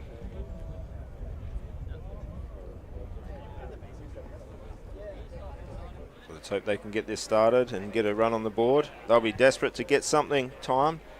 I see Swinburne has been allowed to roll back around as they're actually already in the queue to go for another run. So we'll see if they can put an even more impressive time down there.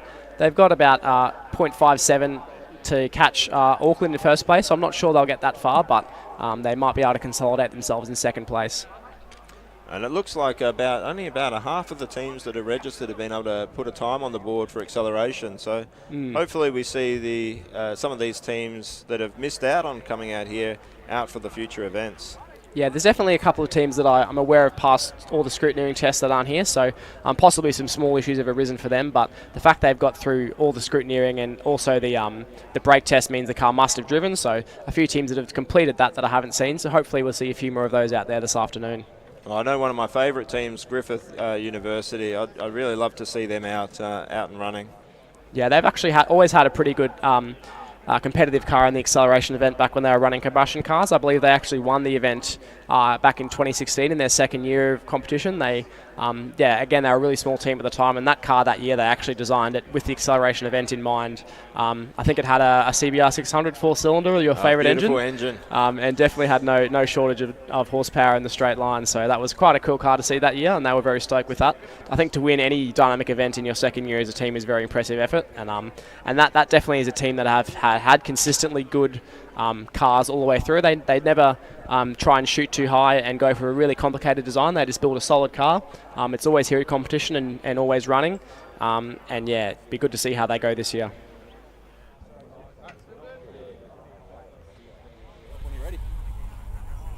All right, Utah's lining up for another run here. Looks like the thing is ready to go. A little bit of a slower launch there, I think, from University of Tasmania. But reasonably quick once it gets going. And a 5.31. So it didn't quite get to where they were in the first run, but this driver will be able to loop around and go again. They've definitely had some speed once it got up and got moving. Yeah, for sure. Yeah, no shortage of power, just difficulty getting that thing off the line. So we have, Swinburne lining up for their second run here. Should be quite an impressive run. And then I believe in the queue we have Adelaide University and Newcastle University.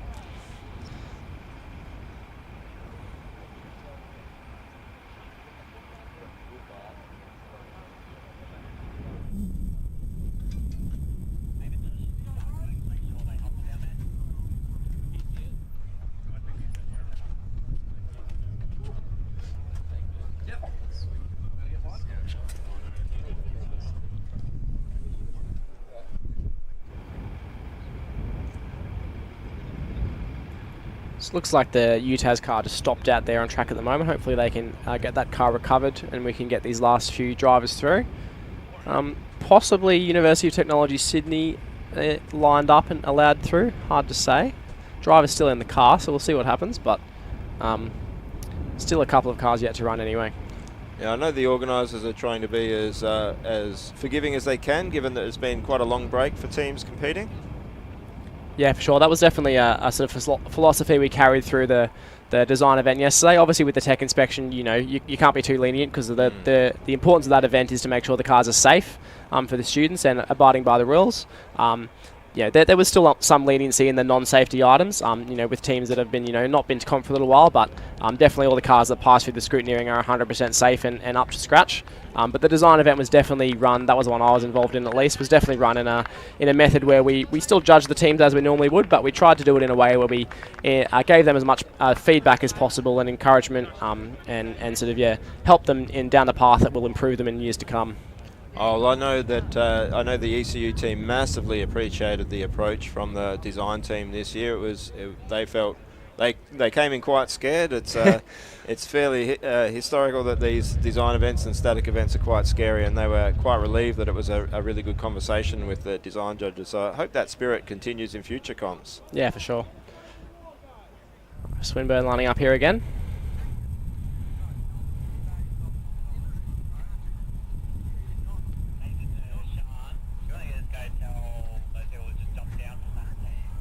I think it's particularly great to have a mix of some professionals that are, I guess, started their careers pre-Formula SAE, but now an increasing number of alumni that are in that event judging, and people that really know all of the tips and tricks and the swindles. And people that have gone on to great success. I think it's Luke Pearson that is the correct. Team captain. Yeah, running the design event. Yeah, spent some time in Le Mans with prototype vehicles with Toyota, I believe. Yeah, so it's amazing that students get access to people with that sort of knowledge. Yeah, 100%. Yeah, and he definitely took over the design event this year and did a great job with the organisation and yeah, I believe the time in which the scores were entered and totted up, and the actual feedback and comments given was quicker and more generous. Not more generous, but more a lot more feedback than the teams have received in previous years. So I think he did a really good job with that event this year. Well, that's excellent to see. It looks like Swinburne's having a few issues here. But we noticed University of Auckland didn't come out for another run, so I'm not sure whether they just felt confident that their run was quick enough to take it and didn't want to risk it, or whether there's issues there. Hopefully it's the former. Yeah, not a huge amount of time between the acceleration and the skid pad event, and the skid pad event is on the other side of the circuit, so it takes a little while to get the cars and the equipment over there and set up. So not a bad strategy if you have a solid time on the board to go back to your pits and start setting the car up for that event, because the way you actually set the vehicle up for the skid pad is very drastically different to the sort of characteristics you want for the acceleration event. So a bit of time to be back on the scales on the setup patch. Making sure all the toes and the cambers and everything are where you want them to be in the corner weights is extremely important in that event, because that event is purely a steady state handling event, and so having the car perfectly balanced and doing what you expect it to do is extremely important, and honestly can mean the difference between cars with equal theoretical performance, just depending on the setup. Absolutely. I think the skid pad it looks one of the simpler events to drive, but it's very far from a simple event to drive. It's very difficult to get that level of consistency. And certainly setup and practice makes a big difference there. I think what we're seeing here with University of Adelaide and Newcastle are the only two teams lined up. These are the teams that went early, and they're getting the time to do the extra run. So it's really great strategy from both. And both been testing before the event a decent amount of time as well. So a decent launch from Adelaide, but I don't think quite what they got in the last time. Yeah, and a 4.82. So a few tenths off where they were in that first run, and you could see that was really just in that first 1 or 2 metres that they didn't quite have that same snap as the previous run. Yeah, the acceleration event really is won and lost in those first 5 metres, because that's the vehicle's travelling so slow at that time that the amount of time it spends there is so much higher, and getting that car off the line really can make a big difference. You really need to get those wheels actually spinning up a little bit, because there's quite a lot of inertia in those wheels, and it's very easy to bog down if you can't get past that first couple of metres. Yeah, correct. And a racing tyre actually has an optimum amount of slip, so completely static with respect to the road is not actually always the ideal scenario. So most tyres like a small amount of slip ratio, and actually gives them the best possible grip. So some teams actually have the vehicle control unit tuned to optimise the power delivery to get the most out of that slip ratio. How well it actually does that in reality sometimes can be a little bit different, but teams definitely aim for that with their control systems. Yeah, more so on the electric cars, but some combustion cars also have a similar system. And it looks like a slow launch there from Newcastle. Yeah, rubber's a very interesting material, very high friction from it, and we'll see that time from Newcastle. Yeah, 5.8 that time, so about 8 tenths slower than their best so far, but they still are in 8th place overall.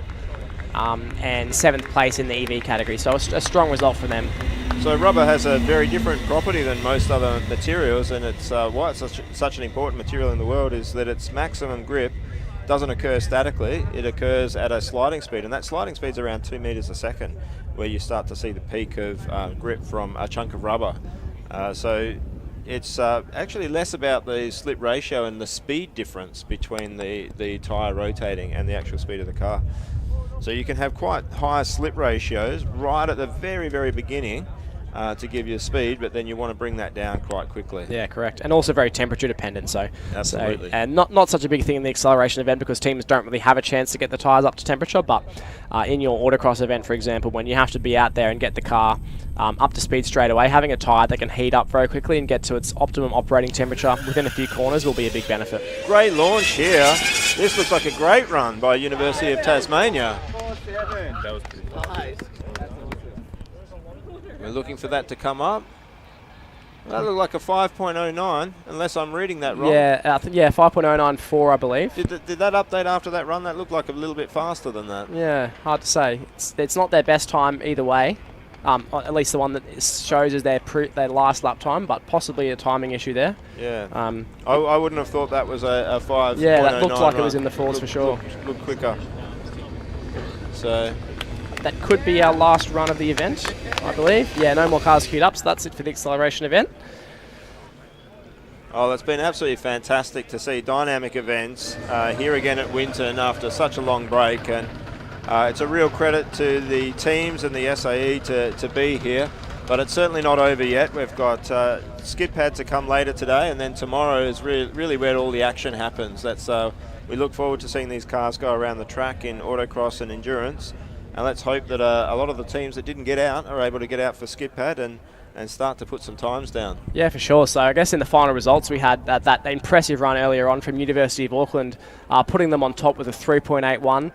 Not the best time we've ever seen here in the acceleration event, but definitely enough to get the job done this year. And Swinburne with that one attempt late on, slotting them into second place with a 4.39. And University of Adelaide coming in third with a 4.59 second time.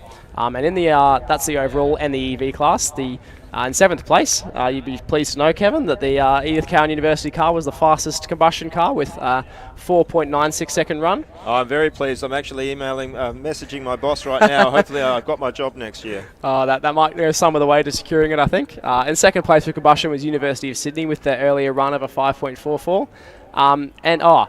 What a story. First year in the category, first car, and Victoria University in third place with combustion with a 5.5. So they'll go home with a trophy from this event and from this year, and I think that's a really great result for them with their first car. So big congratulations to them. Oh, absolutely. Great to see them. Great to see them here. I think that that Victoria team in particular, I'm expecting to see some real speed from them. It looks like they've run that car, and great to hear that CBR once it starts to go around the track. Yeah, definitely one of the highlights. So, yeah, congratulations to them. University of Waikato getting home with a 6.3 as well, getting a time on the board, and that means they'll get points. There was a few cars that didn't make it out for the acceleration event, so anyone that got a time on the board will score some points, and that all is really important in the overall standings at the end of the day. So, good effort to everyone that made it out there, and we hope we see the rest of them this afternoon. Well, Isaac, it's been great commentating this with you, and we look forward to seeing everyone back on the live stream at about 12:30 when we start getting stuck into the skid pad. Sounds like a plan. We'll see you then.